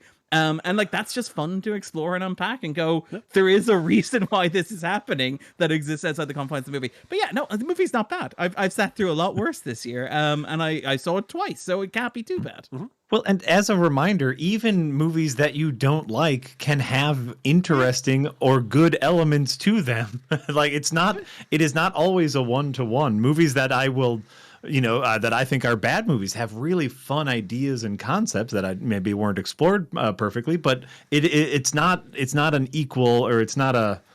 Yeah, it doesn't directly collate. It's not direct collation. Thank you. It's not a direct correlation. Correct. Yeah. Yep. There you go. All right, gonna save the rest of the super chats for a little bit later, but let's chat Happy Gilmore 2. The big movie co-written by Adam Sandler and Tim Hurley, his writing partner, debuted on Netflix over the weekend. It is the sequel to 1996's Happy Gilmore. Jack, what did you think? Okay. All right. Okay. I am a huge Billy Madison, Happy Gilmore head. I will defend those movies as some of my favorite comedies of all time. Same. Love. Adam Sandler in general, like his kind of like big.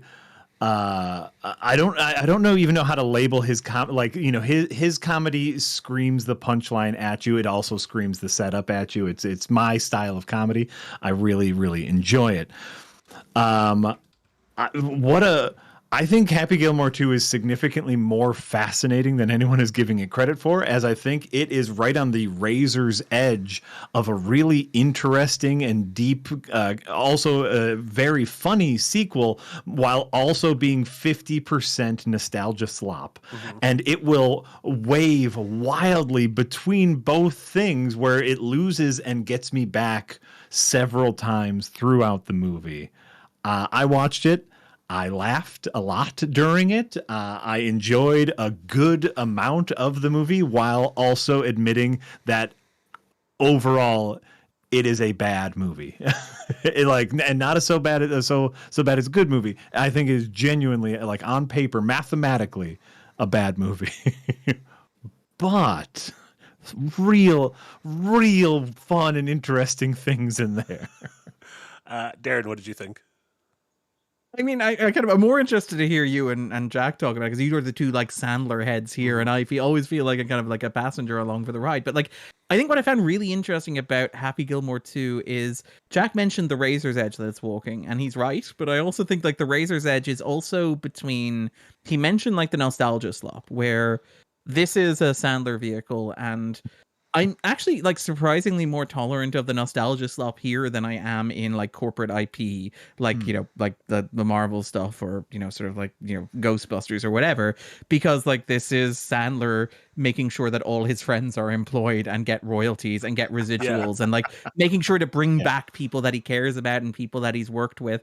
And it does feel like the movie, like going out of its way to feature flashbacks to characters who died but whose actors are still alive, and making sure to play back footage of them as well so that their families get residuals, does feel like it's a choice of Sandler being, a mensch, of being somebody who's like does care about his collaborators and does want to use the gigantic check that he's getting from Netflix to like make something that celebrates what for him was clearly an enjoyable experience working with people he loves and cares about. And so I am kind of forgiving of that. And it's the same thing with like the way the emphasis the movie places on his daughters, where one of his daughters plays his daughter, but another daughter plays a character who at one point says, you know what, you remind me of my dad. And it's like, there's no narrative justification for this. It isn't earned within the context of the movie. But a part of me is also like, well, look, Sandler is using the blank check that he got from Netflix to make this Lego sequel to put a showcase for his daughters and how much he loves them. And I kind of can't hate that. Like, I cannot like resent that or complain about that. Right. It is honestly sweet. And it is much better than trying to convince me that like you use CGI to resurrect Grand Moff Tarkin or Leia or whatever, or make Mark Hamill young. That to me is like a much more satisfying way of doing like, oh yeah, by the way, it's all family. But to Jack's point, that exists on a razor edge where the movie is incredibly saccharine and sweet and sincere and earnest and loving, but it is also incredibly insane, but also like incredibly bitter and angry and like sad and like frustrated. And like there is a recurring plot. This movie is built, the motivating event of this movie is that like Happy Gilmore murdered his wife with a golf ball, and so has not picked up a golf ball. On accident. Yeah, okay, sorry. He manslaughtered. Apologies. He manslaughtered his wife. He killed his wife with a golf ball. Well, if you just say he murdered his wife, that makes a very different movie. Yes, yeah. No, but the movie plays it like he develops a drinking problem afterwards. Yeah. He like loses connection with his kids. He kind of stops being a father that he needs to be to these kids. He falls apart. Like it, and I'm like, the movie leans so hard into all this stuff.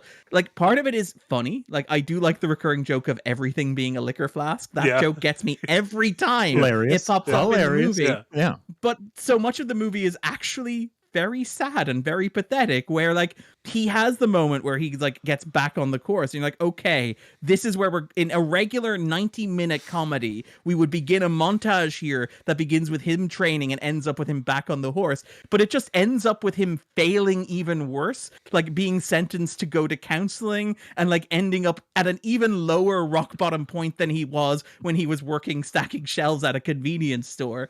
And there is so much of that runs through the movie of this like really sad, like not pathetic, kind of angry, bitter, frustrated stuff involving like, for some reason, like an Elon Musk stand-in appears here. For some reason, like we've gone from in Happy Gilmore, Happy exists outside the sport of golf as this kind of like outsider who is shaking it up, who's bringing in new blood and making the sport of golf much more exciting, to all of a sudden him being like the vanguard protecting the status quo, where Happy Gilmore has to be the person who stands up for golf as an institution against the tech disruptors who are doing it, which by the way feels a bit like Sandler biting the hand that feeds him, where it feels a little bit like a Netflix gag about how like people have no attention spans anymore and things need to be larger and more expensive and more elaborate and crazy. And also like the ending, the finale of the movie, the third act of the movie, the premise of the third act is we need to beat them at golf to show them that true golf is what's exciting. Yeah. But then you can't place that exciting third act in the new golf's layer. It's like, this isn't exciting, but it's exciting enough for the third act of our movie. Mathematically, that does not work. It is so like, it feels like a movie that has things on its mind, which I like, but those things on its mind, to Marty's point, are insane and contradictory and don't really cohere into a satisfying movie, where it is, as you say, incredibly sweet, incredibly nostalgic, a celebration of like Sandler and all his collaborators and how much he enjoys working with these people. And on the other hand is also about like, well, fuck Netflix and what they've done to this industry, and I really fucking hate it. And Happy Gilmore should be sad and pathetic and at his lowest point, and he should go even lower, and it should be even sadder, and it should be sincere, and he should be hung over all the time. It is like so strange that it has these two competing impulses and neither of them wins. Like the movie never picks one over the other. It's never like, this is the right way to take it. It's like, just do both of them at the same time. Part of me likes to pretend that so Benny Safdie plays like one of the bad guys in this movie, that he was just like whispering in Sandler's ear, like, what if you killed your wife? What if your wife was dead? Like, what if your character was an alcoholic? Like, well, like giving it like an Uncut Gems like. Right? But and like I do like that he does that. He brings in Sadfi, who he worked with. Like it's very clearly like I enjoyed working with this guy, and he exists within the Netflix ecosphere. I get to do the movies that I made with him because of Netflix, and it's so strange that all of this stuff seems to exist. Like I do think that Sandler is having a conversation about himself through the movie. Like I think that there is like a sense of I'm a proud dad.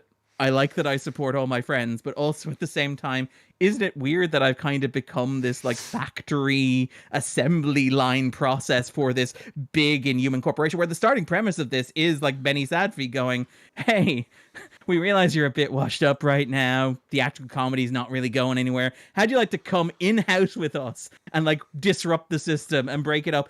And the entire premise of Happy Gilmore 2 is like, maybe that was a mistake and maybe I shouldn't have done that and maybe I feel bad about it. Yeah. It's very strange energy for him. Yeah, all the bad guys are like, we were inspired by you. That's why we created this. Yeah. Which, I mean, to be fair, like Billy Madison and Happy Gilmore were not theatrical successes. They were, you know, the new media, which was video that you could watch at home, which was incredibly disruptive at the time. No, but the tonal shifts, like Sandler, obviously, people who have seen him in things like Uncut Gems, Reign Over Me, or I'm going to forget. Mankiewicz Stories Dune Collected. Punch Drunk Love. What was the one? What? Oh, Punch Drunk Love. Thank you. Yeah, Punch Drunk Love. All I is Blue Suit Man. That was the working title. That's my favorite Fantastic Four member. But we know his range as a dramatic actor is deep. He's phenomenal in those roles. And to see him do those hard turns in this silly boner comedy is a little off-putting. But it also swings back just as easily and just as hard. I love his four sons in the movie that will beat up anything at a moment's notice. It's glorious. Yeah. The Eminem cameo works for that some was reason, really funny. And I like how Amazing. everything is a reference to the old movie, and then they have to flash a scene from the old movie, and it reminded me of Jack. I don't know if you ever played Metal Gear Solid 4, but an entire thing is Kojima looking back on his career, and so it'll be a moment where they'll show something, and then they'll show a clip of an old game. I'm like, this is just Metal Gear. This is just Happy Gilmore's Metal Gear, where it's just like, you remember this character? And I'm like, barely. Like I guess there was a guy everybody yelled is Jackass. the son of somebody else, and there's there's the son of the guy who played Jaws, who's played by Boban Barjanovic, I think, the basketball player. Yeah. Yes. No, and we have it's a comedy that runs 2 hours. Like it's unforgivable. It's a studio comedy that runs 2 hours because half an hour of that is sepia tinted flashbacks. But like we have some straight up reused jokes. You know, the son of the golfer with the wooden hand, Chubbs. Yes. Chubbs. The son of Chubbs also has a wooden hand. Adam Sandler breaks it in the exact same way. Like that is a reused joke. We have some wonderful brand new jokes. And also as a sequel, we have some wonderful, like, I've moved on as a character jokes. Finding his new happy place as a 58-year-old man. Yeah, that was funny. Was genuinely hilarious. Yeah, that was good. Yeah. Actually, I like Stiller as well. Like the LL stuff really worked for me as well. Like, and that character I think popped up in UB Halloween as well. Like I like that he's become a recurring player. Like there are moments in this movie that I don't know if I go that far, but I legitimately love Hubie Halloween. I think it's the last great Halloween. I'm with you. Movie. I'm with you. The real Halloween ends. But I do. But yeah, I think the Stiller stuff works really well for me because again, it's as you say, it's the same joke that he used in the old. There's a moment where him and Shooter McGavin go to the graveyard, and it's just populated by dead characters. There was the one character that was always the weirdest joke in the first movie that I still don't get is the lady that he drops the air conditioner on. The Mr. And she's like, Mister, get this off of me, and she yells that from inside her coffin. Like it's an insane joke. I love it. So yeah, no, I didn't hate it as much as we talk about like how dysfunctional it is and how weird it is and how much I don't think it works overall. Like to Jack's point, there are moments that got me, and like I have to give the movie credit for that. That is the I'm not going to call this movie frustrating. I think it is more interesting than it is good, but that is the interesting thing about the movie is like there is so much new stuff. There is clearly recycled jokes. There is just straight up flashbacks, and then there is reimagining of old jokes, all that exist at the same time, and I think I liked it, but I don't, but it's not good, but I liked it. to that point, like this is a movie I could make a 20-minute backdrop on. Like, and I don't love it. Like I could absolutely go and let's explore this and unpack this and try to figure out what this means. And it doesn't mean that I love it, but like to your point, it does mean that I sit down afterwards and I feel like I've had a meal. Like, which is not something I could say about all movies, where it's like I could sit down afterwards and go, I'm actually kind of glad I watched that, even if it didn't work for me. Even if, to your point, I'm not going to rush back and watch it again. I'm going to sit down and I'm going to think it through. I am going to be thinking about like all the choices that were made in this movie. Right? Yeah. Fascinating choices. Yeah. If you had a meal, that would be a Happy Meal. Oh. All right, that does it for us. Please, sir, can I have some Gilmore? He did it again. Going over some more super chats before we get to the rest of the stuff we've been watching. Pure Pyro, thank you so much for a €2 dono. Is the late night talk show model dying? This is in the Colbert cancellation. Yeah, in reference to Stephen Colbert's late night show being canceled as of, I believe, next May. It will be ending. Mm-hmm. I mean, to me, late night shows exist only as clips I occasionally see on YouTube or social media. There's someone I like. Like, I like Seth Meyers. I think he's funny. I don't sit down and watch the Seth Meyers show, but occasionally I'll see a clip of something or an interview that I'll watch. But I personally have no desire to watch Jimmy Fallon or Jimmy Kimmel or anyone named Jimmy. I just don't like people named Jimmy, except for Slippin' Jimmy. But yeah, like I mean, the thing with this is big news even internationally. I was on like Irish radio talking about this, but it is like it's been trending that way for a long while. You had like, I think one of the Jimmys went down to 4 nights a week from 5. I think it was Kimmel went down from doing 5 nights a week to 4. You had like, obviously Myers had to like get rid of his band in terms of like cost savings as well. The Colbert show was like costing $100,000 a year and $100 million a year and losing 40 million of that, which is absolutely insane. And there is obviously like within that, there's the speculation per like Elizabeth Warren, per I think Adam Smith, per the WGA, that like the cancellation was a bit of like an olive branch to Trump. It was a bit of a like, well, look, we want to merge Paramount and Skydance and we need the FCC to sign off on that. So what if we get rid of this big platform for him criticizing you? What if that is just something that we do and you sign through and like wave through along with the $16 million settlement that we're giving you for the Kamala Harris interview, whatever it is. Like there is a broader context for it, but yeah, I think late night television it's a different landscape and the demographics are shifting as well. Ironically, like Colbert, I think, was actually growing his audience, but the issue is he's growing the audience in a demographic that, you know, advertisers don't care about. Yeah. People over the age of 55, right? It's like, it is like you can no longer really make money on this. And you can see it in like the way in which they're doing, like even Warner Brothers and Universal both this year launched spin-offs where they split the companies again. And the way that they split the whole things is they split between the studios that make the films and the streaming services that exist today. And on the other hand, the linear television networks, which they saddle with debt and send off on a little ice float out into the middle of the ocean in the hopes that like somebody will just forget that it exists at some point. It's not just late night television that's screwed. It's linear television that's screwed. Like the entire medium is in a state of like crisis, which is grand because everyone knows that cinema is perfectly healthy. There's nothing going on there that's any problem whatsoever. Well, listen, the Smurfs movie, $69 million. Smurfs movie. Oh yeah. No, like late night talk shows existed primarily as a way for celebrities to promote their upcoming projects. Like we got little jokes, we got monologues, we got musical guests, but like that was its primary function, a function they are no longer needed for. Celebrity, you know, like what's that stupid Instagram show? Update, you go right, on, like, you go to Hot Ones. Like celebrities are going on podcast. Like we have Joe Rogan, Mark Maron. Mark Maron exists. Yeah. So not to say that I'm happy they're gone. I don't think they are necessary. Like I still get to hear Conan on his podcast be as funny as he was as a late night host. Yeah. In fact, I probably get more of him now because we don't have to do those interviews. Yeah.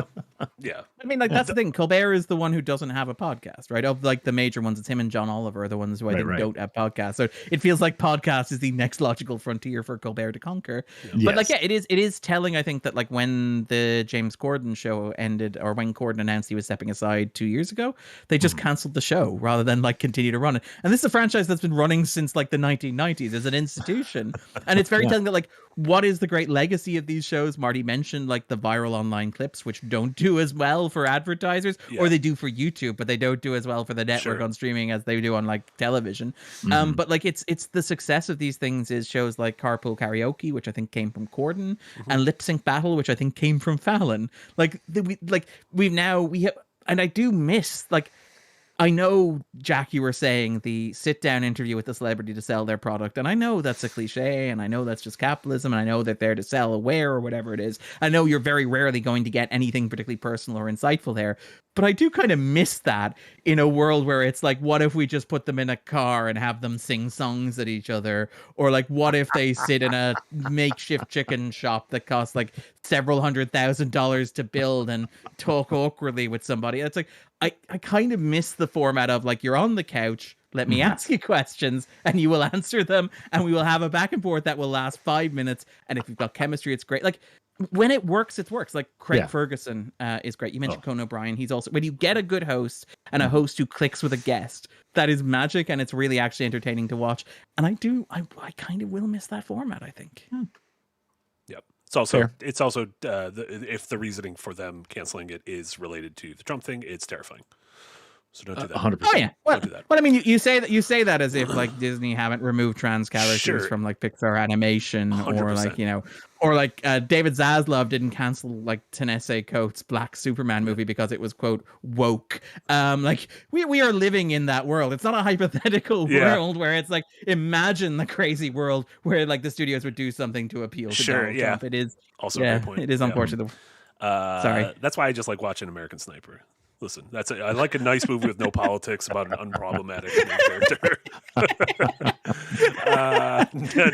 Needaram with a $100 dono. Thank you so much, Needaram. The Emmys, in my eyes, is the worst high-profile award show, especially after shows like The Leftovers getting snubbed, Game of Thrones Season 8 winning Best Drama, and now Andor actors getting snubbed, especially Genevieve O'Reilly. Thoughts on the Emmys compared to the Oscars and the Golden Globes?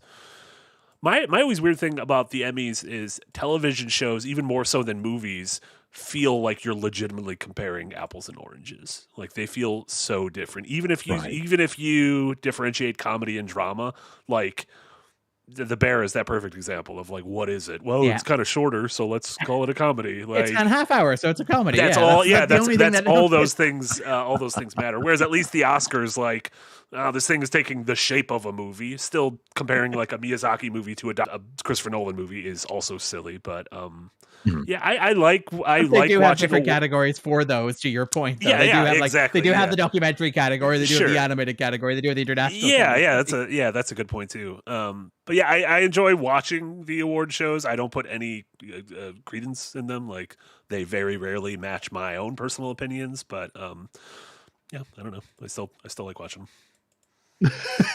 I mean, they're no Grammys, right? We can all agree that they're no Grammys.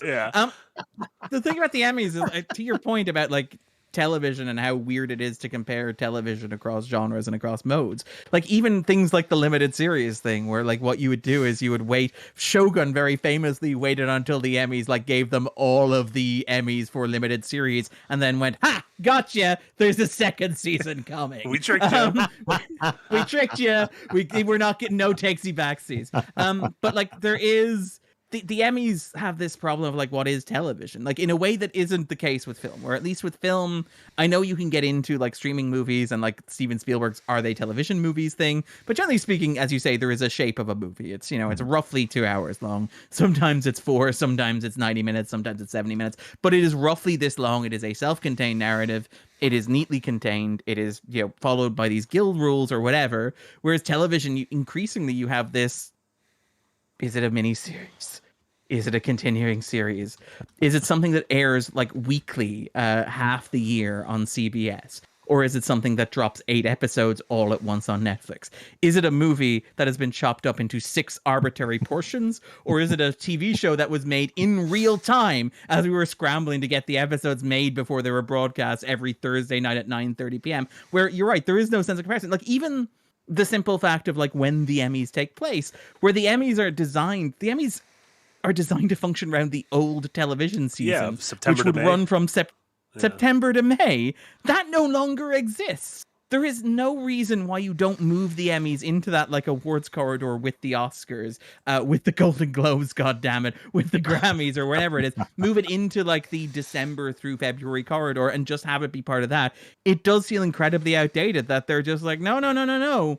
Television is still something that happens between September and May, and at the end of that race, we decide which one won. And it's like they're not competing. They're not in the same category. Yeah. They're not competing in the same field. They're not doing the same thing. They're not in the same form. They don't have the same structure. They're not designed to be watched or consumed in the same way. It is an insane thing. And yeah, I don't know if I have any particularly like egregious exception to take with the Emmys. I think the Oscars have made their fair share of mistakes over the years as well. I mean, Crash. We can think of a couple. We can all agree Crash definitely deserved to win Best Picture, right? That's the one least gone. Green Book, everybody loved Green Book, right?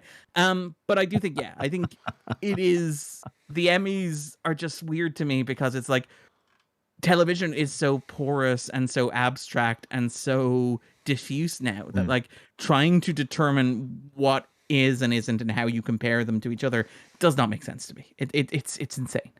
There you go. Well said. Great. Greasy Chip Buddy 24 with a 10-pound dono. Thank you so much, Greasy Chip Buddy.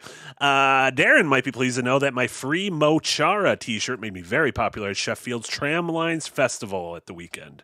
Is that the guy from Nika? Okara. Oh, yes, apologies. Mokara. Yeah, it's my friend. No. Why wouldn't you pronounce it the way that those letters sound like they should be pronounced? But yeah, it's Mokara. It's my friend. Is how you translate it. Yeah. Yeah.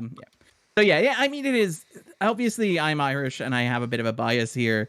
But yeah, the Kneecap stuff is insane, right? We all agree the Kneecap stuff is insane. What's happening to that band is insane. Yeah. But yeah, I'm very proud of the way that they're handling it and the way that they managed to leverage it into garnering attention for a very worthy cause and refusing to back down and refusing to compromise. Like again, big fan of artists who show integrity in what they do. As I said, very fond of Adam Sandler, like taking care of the people around him. So very proud of Kneecap. So yes, delighted to hear that. Agreed. Mindule with a $2 dono. Thank you so much. Statistically, when will the next Fantastic Four reboot happen?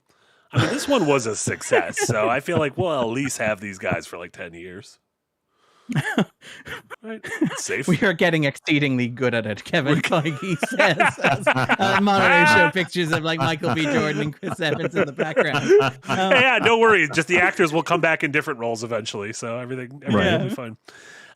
Nick Noel with a $5 dono. Thank you so much. Have any of you guys read Marvel 1602? And do you think they could make a good movie out of that? Would be fun to see a Renaissance era Doctor Doom. Holy shit! Darren has props for those listening at home. I have props. I also have that book somewhere in my home. Yes, very. A very fanficky Marvel book. I guess like really quick. What is 1602 for people who don't know?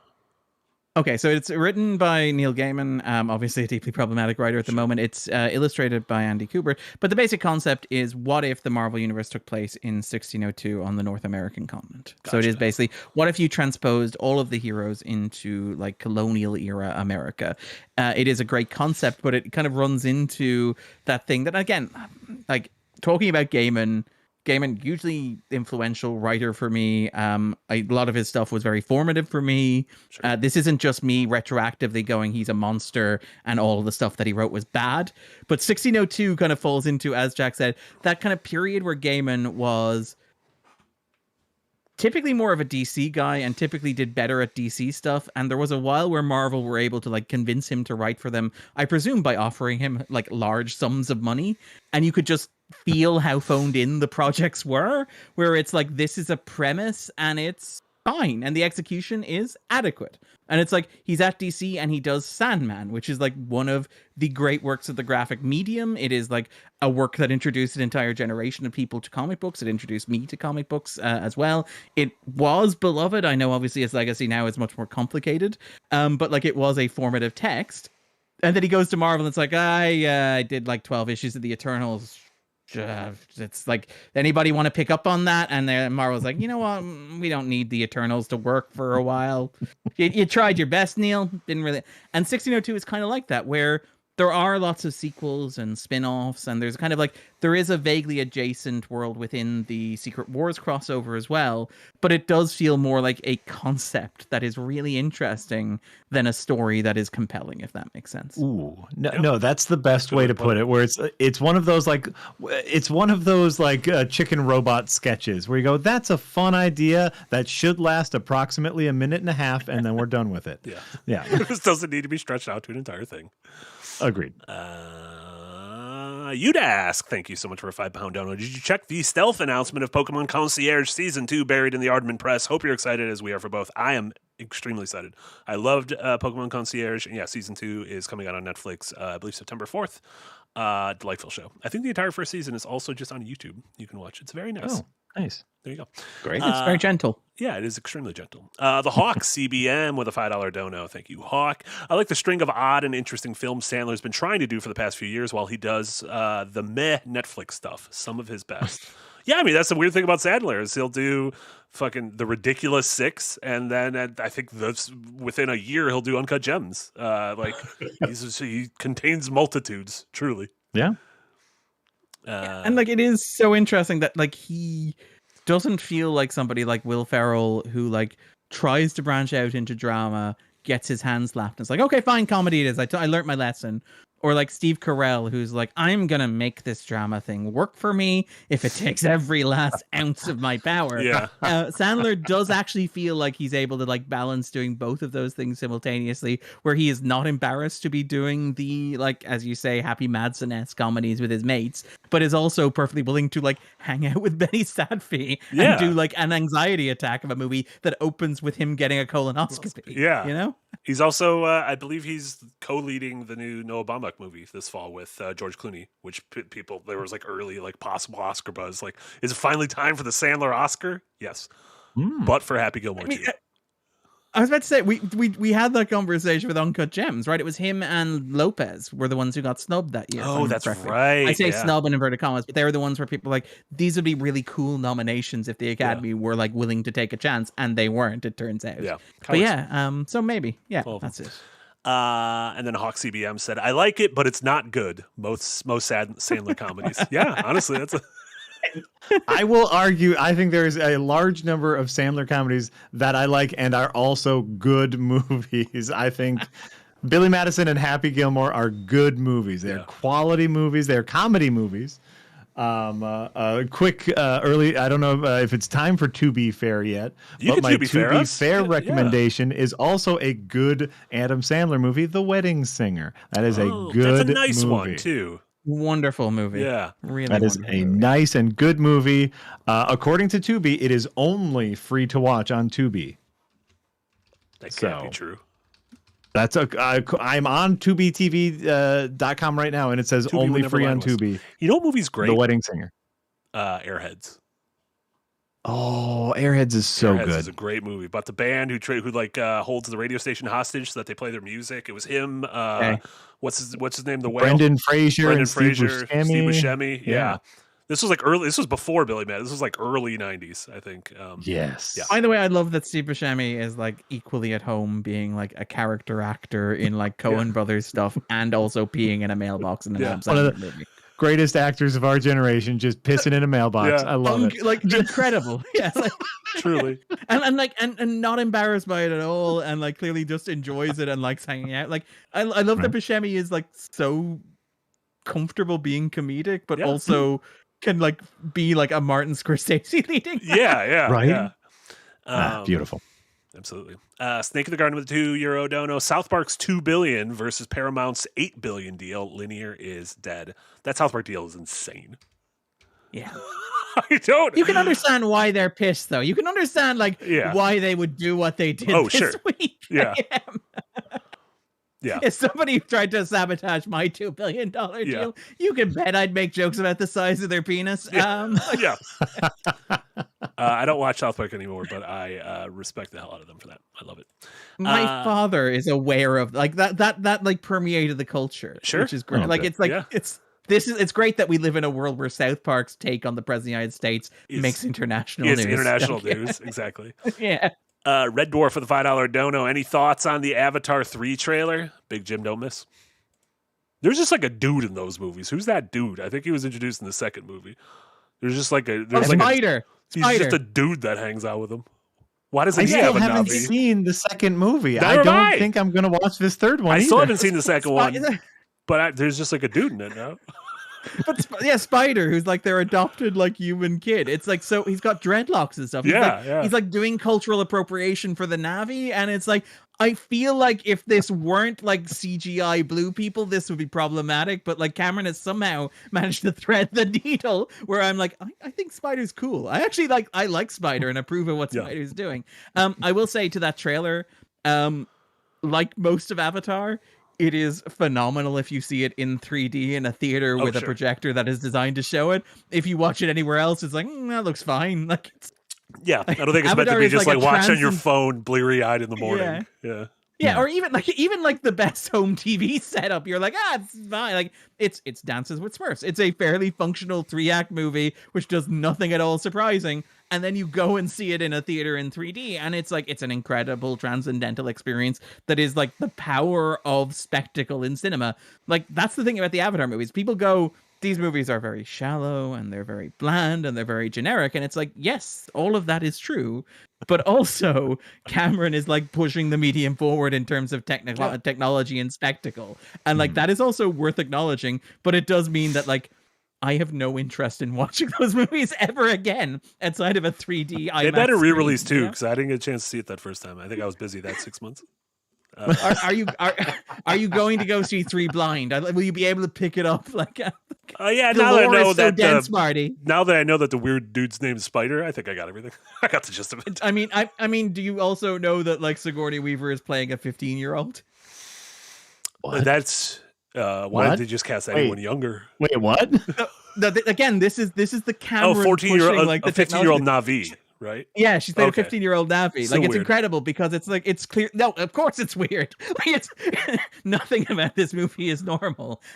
They take their tail dicks and shove them into wild animals and ride them around like broncos. These are not normal movies, Marty. These make Happy Gilmore 2 look relatively sedate. But like, the Sigourney Weaver plays like a 15-year-old Na'vi, which is clearly like, it's Cameron pushing the boundaries of like, can I do motion capture across age? Because like, obviously one of the big problems with like de-aging technology is movement, where like you can make like Robert De Niro look like a Call of Duty character in The Irishman. And to be clear, The Irishman is one of my favorite movies of the 21st century, but like he still moves like a 17-year-old. You know, that scene where he like brutalizes the shop owner, and it's like this 70-year-old man very gingerly like throws him without taking care not to throw out his back as he pushes the guy across the room. Whereas like the Sigourney Weaver stuff is, can I make Sigourney Weaver move like a 15-year-old in a CGI body? It is an experimental like CGI graphics technological thing as much as it is a narrative story thing. But as a narrative story thing, it is insane. It is. I kind of like. That's the stuff that I like about the Avatar movies. As much as they are generic, as much as they are straightforward, as much as they are paint by numbers and they contain relatively few narrative surprises, every once in a while, James Cameron's muse will go, but what if Sigourney Weaver was like a 15-year-old blue girl? And I'm like, okay. You say so. Okay, I'm back in. Yeah, you got me. All right. Nobody can tell you no, Jim. Literally, we can't. Your movies keep making $2 billion, so who are we to say no? We don't need no badges with a $2 dono. Thank you so much. Thoughts about Nolan filming in occupied Sahara? I don't know what that means. Christopher Nolan? I don't know the particular. Yeah, I assume that's the desert filming. Yeah, the Odyssey. I didn't know about this. I did see the trailer for the Odyssey. Looks great. Unsurprisingly. I'm excited for that movie. I'm excited that Bernthal's just talking like Bernthal.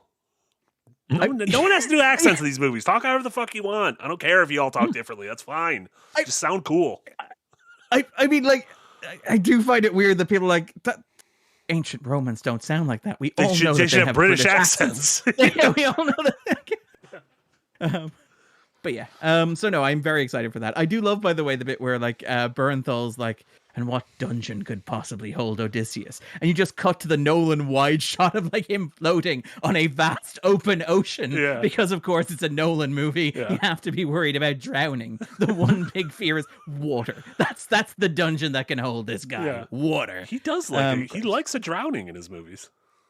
He does. Like, that's how Gene Tatlock dies in Oppenheimer. Yeah. Hugh Jackman constructs like industrial scale drowning in the Prestige. Yeah. It's how the exiles die in like Dark Knight Rises. In Tenet, you have obviously like you've got like all the water imagery there. Al Pacino nearly drowns in Insomnia, for example. Like it's so much drowning. Oh, like the start of Inception is Leo washing up on a beach. Like That's right. the first dead world they go to in Interstellar is the water world, but not the cool Kevin Costner world. Do you think Kevin Costner was like over the top of that cresting like wave going, "Take me with you"? I don't want to be here anymore. It'll cost us 15 more years. We can't wait. I can recycle my pee. It's perfectly drinkable. Do you have money for the rest of my my Western movie? My wife left me because I spent too much on it. I think we can get 3 in the can. I already forgot the name of it. What? Horizon? Horizon. It's Horizon, an American saga. Yeah.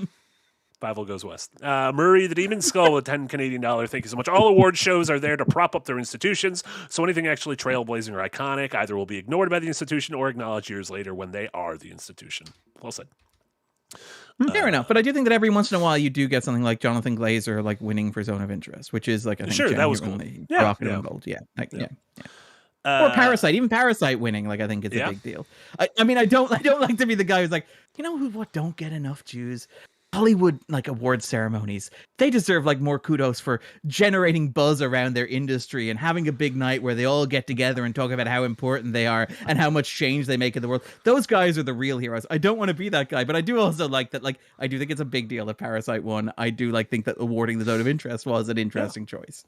I also still think you should just premiere cool new trailers in the commercial breaks of the Oscars. Just if the Super Bowl does it, just have the Oscars show trailers during the commercial breaks. That's true. Because like the only people watching the Oscars are people who would get excited by that. Yeah, exactly. Yeah.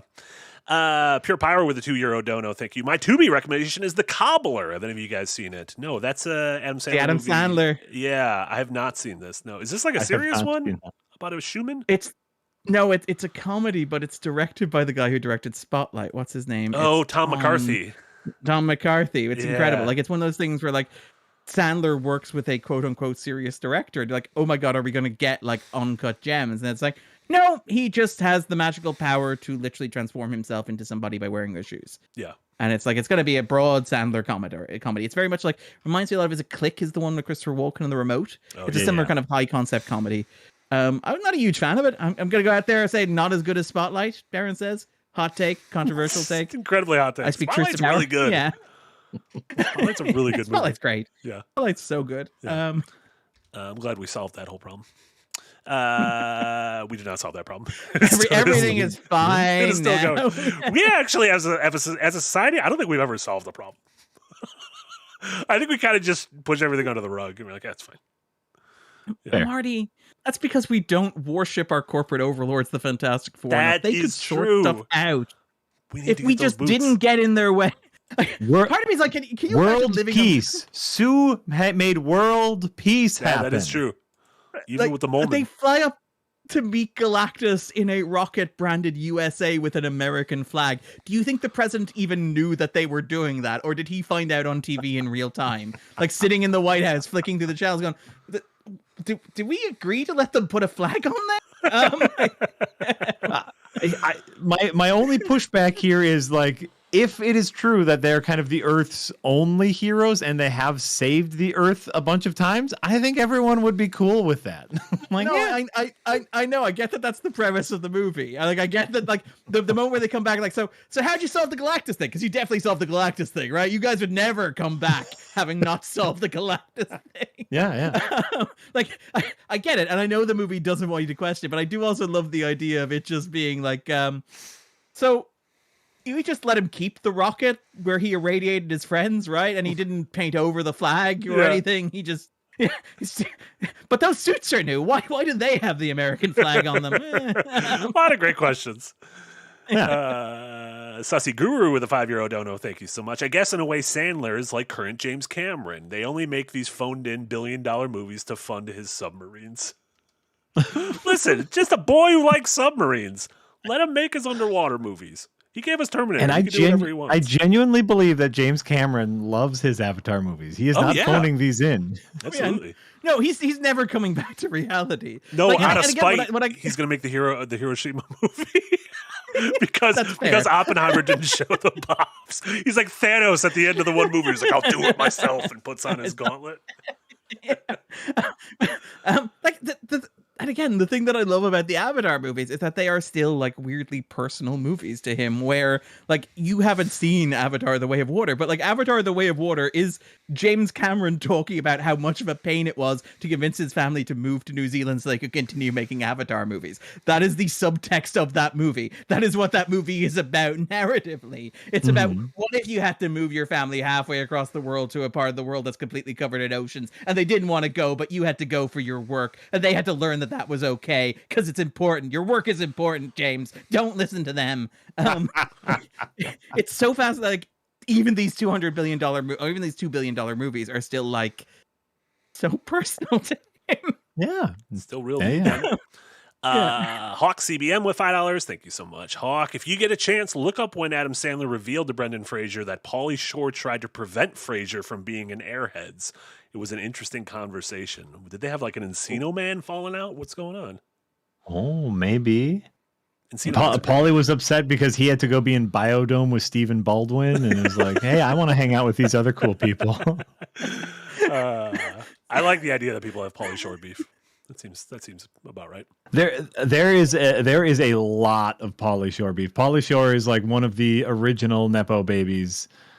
I didn't realize he was a Nepo baby. His mother owned one of the big comedy stores in LA. Gotcha. And ran it. And so basically he just got stand-up spots and got to meet a ton of famous people because his mother owned a comedy place. And so, yeah, a lot of people find him insufferable. Wasn't like one of his first movies, like one of the movies that he directed himself, Pauly Shore is Dead, about how Hollywood wanted to kill him. Like directed by, produced by, and starring and written by Pauly Shore. Pauly Shore is Dead, in which Pauly Shore imagines his own death murdered by Hollywood. Right. Co-starring Adam Sandler, Eminem, Charlie Sheen, Ben Stiller, Pamela Anderson. Oh boy. That's a big oh boy. And then finally, Eric with a little dono says, Marty challenge. Describe to Darren the cinematic masterpiece of a movie we saw in our last Patreon movie hangout. Also, the movie is free on Tubi and YouTube for some reason. We watched The Amazing Bulk. Do you know of The Amazing Bulk? I am familiar with his close relative, The Incredible Hulk, but yes. I am not familiar with The Amazing Bulk. It is an astonishingly low-quality, low-budget film from, what was it, 15 years ago or so? That is all entirely filmed on green screen where all the backgrounds look like they're like a Windows 2000 screensaver. About a man who takes a serum and turns into the Incredible Bulk, who's like a large purple monster. It was bad. And when he gets angry, he then turns into the large purple monster. He bulks out. So that was our last movie night. Why don't you come to these movie nights, Darren? I mean, they are generally held at 3:00 in the morning. That is true. We'll do it. No. I said I want to do an early one that around your time, and you could pick the movie. Yeah. As long as it's related to Incredible Bulk. Right. No bulking. No bulking out. when I'm off at Christmas, we should make a point and figure out some way of making this work schedule-wise. Yeah, Yes, I would love to. There you go. Pencil it in. Darren's Christmas time. What else? I like that you say it as if it's different from regular Christmas time. It's Darren like Australian Christmas. Christmas. It's like this is like Darren Christmas time. 100%. Anyone been watching anything else? I haven't really watched too much else. I watched Eddington, but I want to save it for when you guys have seen it. Jack, That's fair. You watch I watched a bunch of schmaltz and loved every bit of it. Both Heads of State, which I know Marty and I talked a little bit about during Windbreaker last week, or Firelink last week, but just a goofy movie. I also twice in a row I went to Amazon to watch a serious movie. I've been really attempting to watch Sorcerer. Just read a wonderful William Friedkin movie. Yeah. Yes, yeah. I read it. Its chapter in Box Office Poison, incredibly troubled production. Of course, then it came out right around Star Wars time, and just never had a chance in hell. And so, it's been on my watch list forever, and it's available to rent on Amazon. And I go to Amazon, and the first time I go there, well, Heads of State is right there. I should probably watch Heads of State. And you know what? Idris Elba, John Cena, a friend of the show, Jack Quaid, adorable little action comedy. Loved every second of it. Okay, day number 2, I'm definitely going to watch Sorcerer. I go up there, and what does Amazon show me? The Fall Guy, little Ryan Gosling. I like that. And I watched it. What a delightful movie. He's not made of protein. Little guy. Little guy. Yeah. He's a little guy. Yeah, He's teeny. He's a little guy. Craven's in the movie too. It's great. Love Craven. He's really good. Actually, Aaron Taylor Johnson is really good as Matthew McConaughey's shadow self in that movie. Yeah. Yes. No, it was I knew that both were going to be very schlocky, very schmaltzy, and I like that kind of stuff. So in my head, that was me preparing for Fantastic Four. Is let's just go in there for some schlock and some schmaltz. The big difference is those movies kind of knew what they were, and so leaned into the fun elements of them. I highly recommend both of them. Yeah. Heads of State was great. John Cena.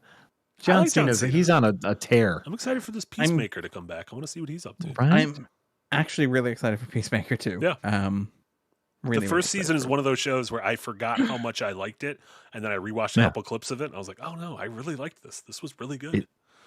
It might be my favorite piece of superhero media, bar none. It is brilliant. Yeah, it's really good. Yeah. I like his eagle. That's one of those things you can't don't do a new opening credits. You got to keep the old opening credits. You can't. No, they are doing a new opening credits. New dance number, Marty. New dance number. I don't want a different song. I like that song. It's like Dan to Dan changed its opening, and I'm like, what are we doing? You had a perfect opening. You don't need to change it. I do love, by the way, that James Gunn is and now that I've done Superman, Peacemaker season 2 is going to be a loose adaptation of Philip Roth's The Counterlife, and I'm like, what? I love that this man contains multitudes. Yeah, truly.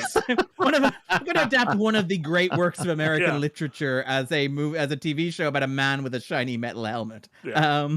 Great. I really love it. I'm really looking forward to it. I am so looking forward. Oh yeah. Darren, what else have you been watching? Well, I watched all of the Fantastic Four movies for my sins. They're all pretty bad. Well, I didn't watch the Corman one because that's not legally available. But I watched the story one and I rewatched the John Trank one because I hate myself for some reason. That maybe contributes to my general sense of I actually really quite enjoyed Fantastic Four first step. But I will say, yeah, they're bad. And they're bad in ways that nostalgia doesn't really apply to them. Where there is a real sense of contractual obligation to those movies in a way that the superhero genre doesn't hit for another 15 years afterwards of well, look, we're making Batman movies, we're making Superman movies, we're making X-Men movies.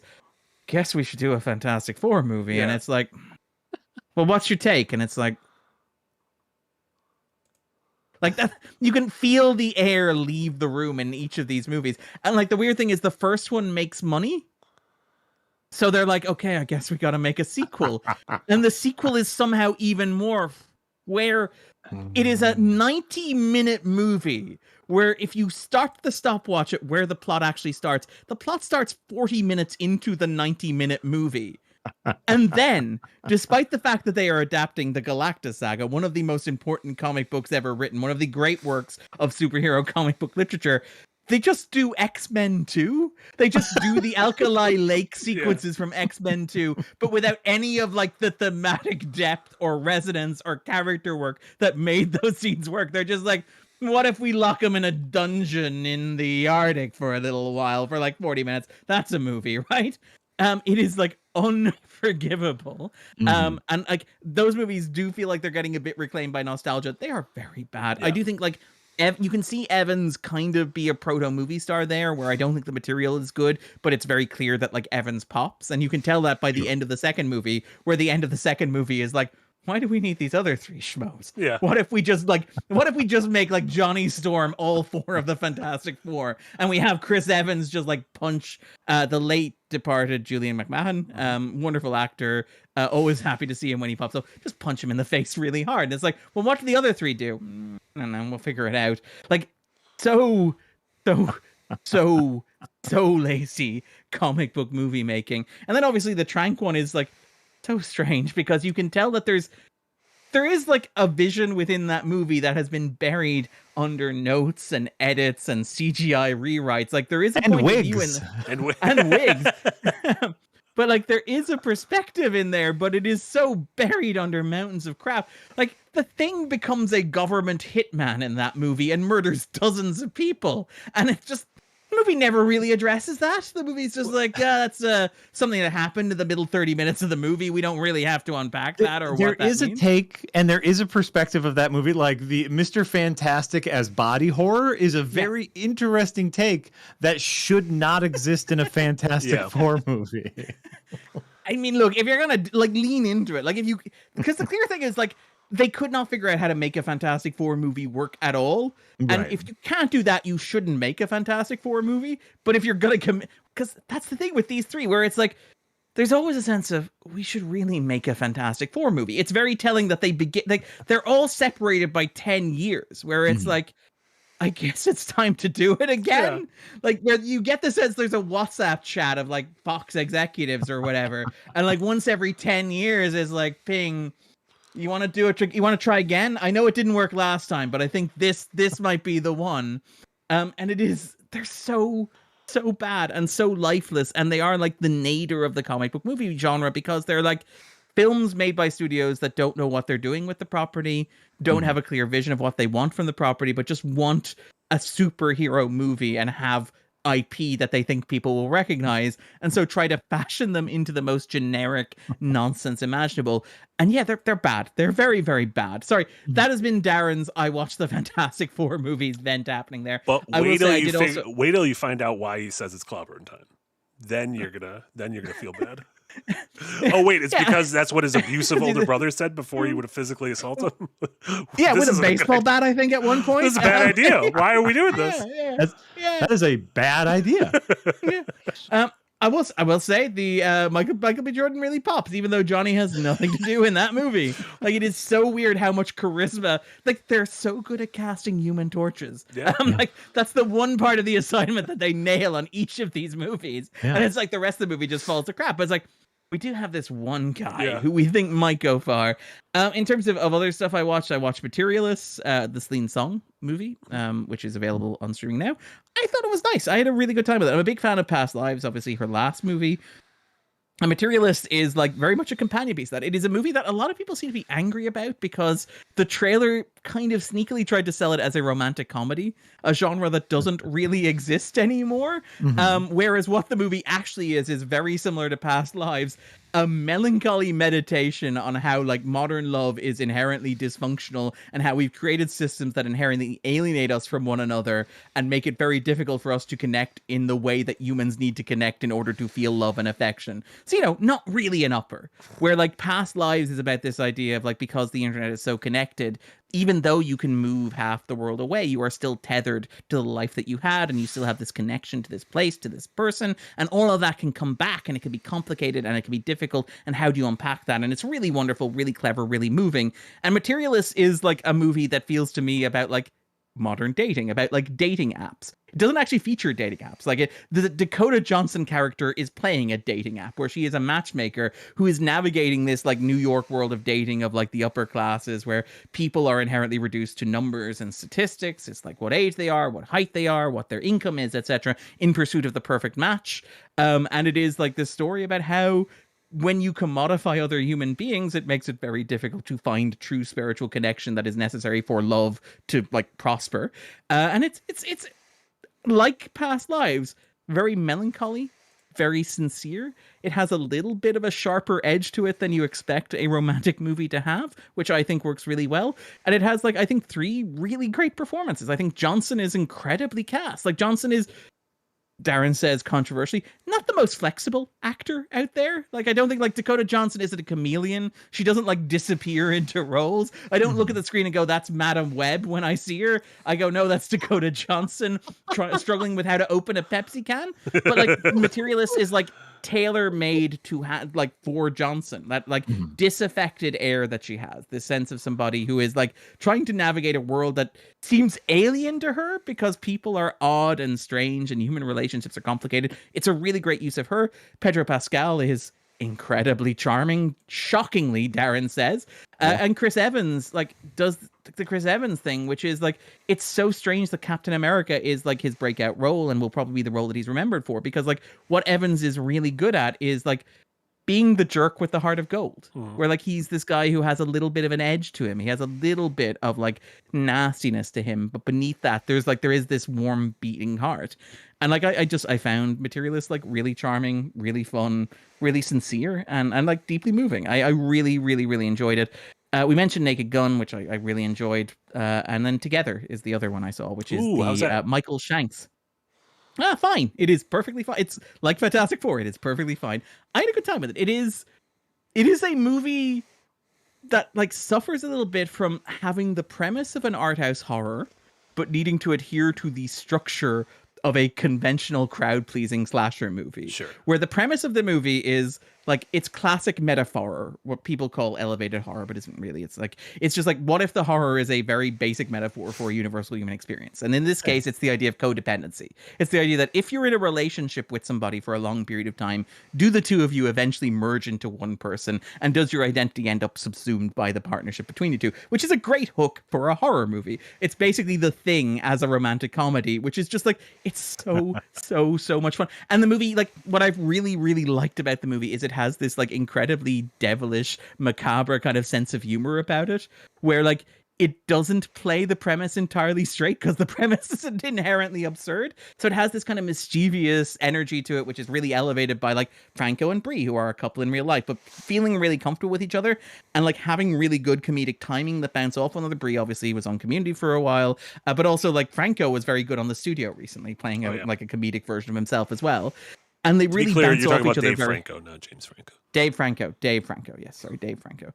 And like the movie works because of that, but at the same time, it does struggle a little bit from the premise, which is very good, is also very simple, and like there's only so far you can take it, and there is a point where you start to stretch it beyond like tension and credulity. It's not a structure, like the movie tries to structure itself within the rhythms of like a good old 3-act crowd-pleasing horror, which means that like the Alison Brie character spends an inordinate amount of the movie refusing to believe that what is happening is actually happening, which is very disconcerting because it is very obviously happening. Yeah.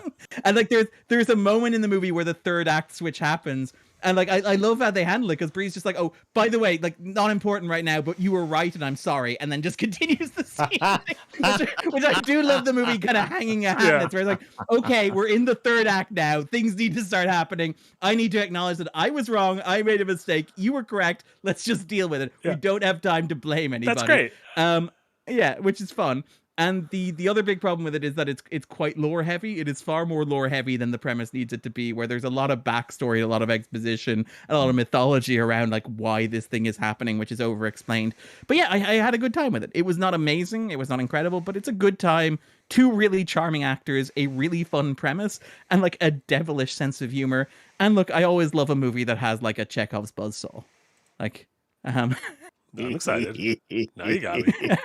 Yeah, I'm excited. I think that releases in theaters here this weekend, I believe. Oh, nice. Sugar. Okay, sorry. Maybe I'm talking about too early. Apologies. I didn't know it wasn't out. Oh no, I've seen reviews of it. So see, we get movies early too. Damn, we got tricked. Perfect. I think we did it. We did a whole show. We didn't go too long, Jack. You can go out. You can go out and do all your things. Jack, what do you have going on? What should folks be looking at? One, if you are in Indianapolis this very weekend, I will be at Gen Con, the tabletop role-playing convention. I will be walking around checking out a bunch of new fun tabletop role-playing stuff. So if you are in Indianapolis, I'll be there. You come and say hi. We are starting the post-production, meaning like the animation process on the Adventure Is Nigh one-shot, the Balatro one-shot, with Yahtzee and Jenna Stieber, which the edit came back really fun, and I'm really excited about that. So keep an eye out for that, and I think that's all the big things for me right now as we kind of gear up to shoot season 5 of Adventure Is Nigh. So that's very exciting. Excellent. Darren, we mentioned your backdrop went up just before the podcast started. Very exciting. Excellent. Yes. So I believe that like Jesse and Omar were busy this week, like doing actual important work. So I was left to my own devices to edit this episode on the Fantastic Four. We'll say if I had a choice in future, I would not edit a 20-minute episode around like movies that has only released 2 trailers by the time that I'm beginning to work on it. I do want to shout out fantastic cameo from the wonderful Jack Packard, really wonderful actor, took direction incredibly well. I think that guy is going places. But no, like I think it's a reasonably good video. I'm reasonably proud of how it turned out. And people seem to like it. And it does kind of crystallizes a lot of what I think we talked about with the movie, but also like a lot of like where I think the superhero genre is right now. So I hope people enjoy it. And I will also say that I write columns every Friday and every Monday on the Patreon as well. So if you're a $5 subscriber, you can check those out. So like last weekend I wrote about the new cinema of grief, which is just this weird trend that I've noticed about like how many modern movies of all stripes, from blockbusters, like 28 years later, to children's films like Puss in Boots: The Last Wish or John Krasinski's If, to like indie films like there was a Bring Her Back, for example, are all like meditating on the idea of like grief and loss, and in particular like explaining the idea of grief and loss to children, and like why this is in so much contemporary pop culture right now. That's a piece that I've been thinking about for a while. I'm very glad I got to write. And I also wrote about like another piece about Fantastic Four and babies. Because everyone loves babies. Everyone loves babies. Yeah, it was real. There was like 2 very different topics to read and publish this weekend. Inside of us, 2 worlds wrestle. One of them is like the existential weight of death, and the other is babies. Exactly, the big 2. And then before I go over my stuff, Ethan, thank you so much for a $10 dono. First time, long time, just tuning in. So you may have talked about it already, but what are your thoughts on the Dexter reboot or the series as a whole? Episode 4 of Resurrection is overwhelmingly loved, a 9.8 on IMDb. Dexter's is a big blind spot for me. I never watched it. No reason. I watched the first couple of seasons with my gran. Yeah. My gran, who passed away, I think like 10 years ago, 12 years ago now, actually. But like she was a big Dexter fan. Like I realized a lot of my linear television watching was through my gran. When I go visit my gran and she would have on CSI or she'd have on NCIS or Dexter for a while. And like what I remember is like huge variations in quality between seasons. Yes. Where like I remember liking I think the Jimmy Smith season was very good. The John Lithgow season was very good. And I remember some of the other seasons being not very good. I have not been drawn into Resurrection. I do believe it has one of the great wigs in television. I'm all for not using CGI to de-age actors and just putting the 50-year-old men inside wigs. I'm very curious about that, like that really well-reviewed 4th episode. That's really interesting. I wonder if it's like a model episode, like if its own little thing. Yeah, okay. It's tough. Like I watched a lot of Dexter back in the day, and to me, like after the Lithgow season, did it fall off so hard, in my opinion. And so, like, I just can't let that kind of joy back into my heart. So I won't be watching any of the new stuff. Like, it's okay to give. I can't trust it again. I won't let myself be hurt. Yeah. No, see. No. Perfect. And then, the rest of the stuff we have going on this week. Nick and Jenna will be back in about 45 minutes. Nick, after much bullying, is restarting Dark Souls 2. So let me tell you, Marty, I am so upset. I have to shoot a video this evening, and so I will not be around while Nick plays one of my favorite games of all times. I cannot be there to bully him, so everyone show up and make sure you bully him appropriately. Don't worry, he's very bad at it, so there'll be plenty of Tuesdays in the future for you to join. And then, we should have normal streams the rest of the week. Jack won't be there on Thursday, but Jess and I will continue Fallout New Vegas at the normal time. On my front. Oh, check out, I had a video essay go up yesterday that the wonderful Eric edited on Donkey Kong Bonanza. Check that out. If you're at the Patreon, at the $5 tier and above, my Patreon exclusive video just went up before this, also edited by Eric, where I picked a random issue, an old issue of Electronic Gaming Monthly, and I just read it cover to cover. We just went through it. We went through all the ads. Let me tell you, advertisements in September of 2001, insane. What was going on? Like, what? I mean, what were we doing? This is a magazine. There were so many titties. There was like a gorilla with big old titties out. What's going on? It was great. That's about it. That's about it. And then you can follow me on my personal Twitch channel. I stream a couple times a week. I'm going to stream tonight some more Final Fantasy X. I'm going through it. We did it. Nice. I'm proud of us. Excellent. Thank you guys so much, everyone. Oh, and then Marie the Demon Skull, before we wrap. I need a Darren on Wigs deep dive in the Americans. That was some wigs. If you want some fucking wigs, we got you some wigs. That's true. God. We can carry Russell up some wigs, yeah. That was beautiful. I really hope I can Matthew Rice to the occasion. That's Reese. Didn't really work, but still. You kind of fucked it. Yeah, close enough. Close enough. Close enough. It's fine. And then people cursing with a $2 dono. Thank you so much. Nick died to the easiest boss in Dark Souls 2. Listen, even the easiest boss in a Souls game is still very capable of killing you. We did it. For Darren, for Jack, this was Marty. This was Rewind episode number 26. Thank you all so much, everyone who listens on your podcast service of choice, watches live, watches the VOD. We appreciate each and every one of you, and we'll see you all back here in a few weeks. Bye, everyone. Bye, everyone. Oh, fuck. I have to hit the button. I keep forgetting I am the one who has to hit the button. You have to hit the button, Marty.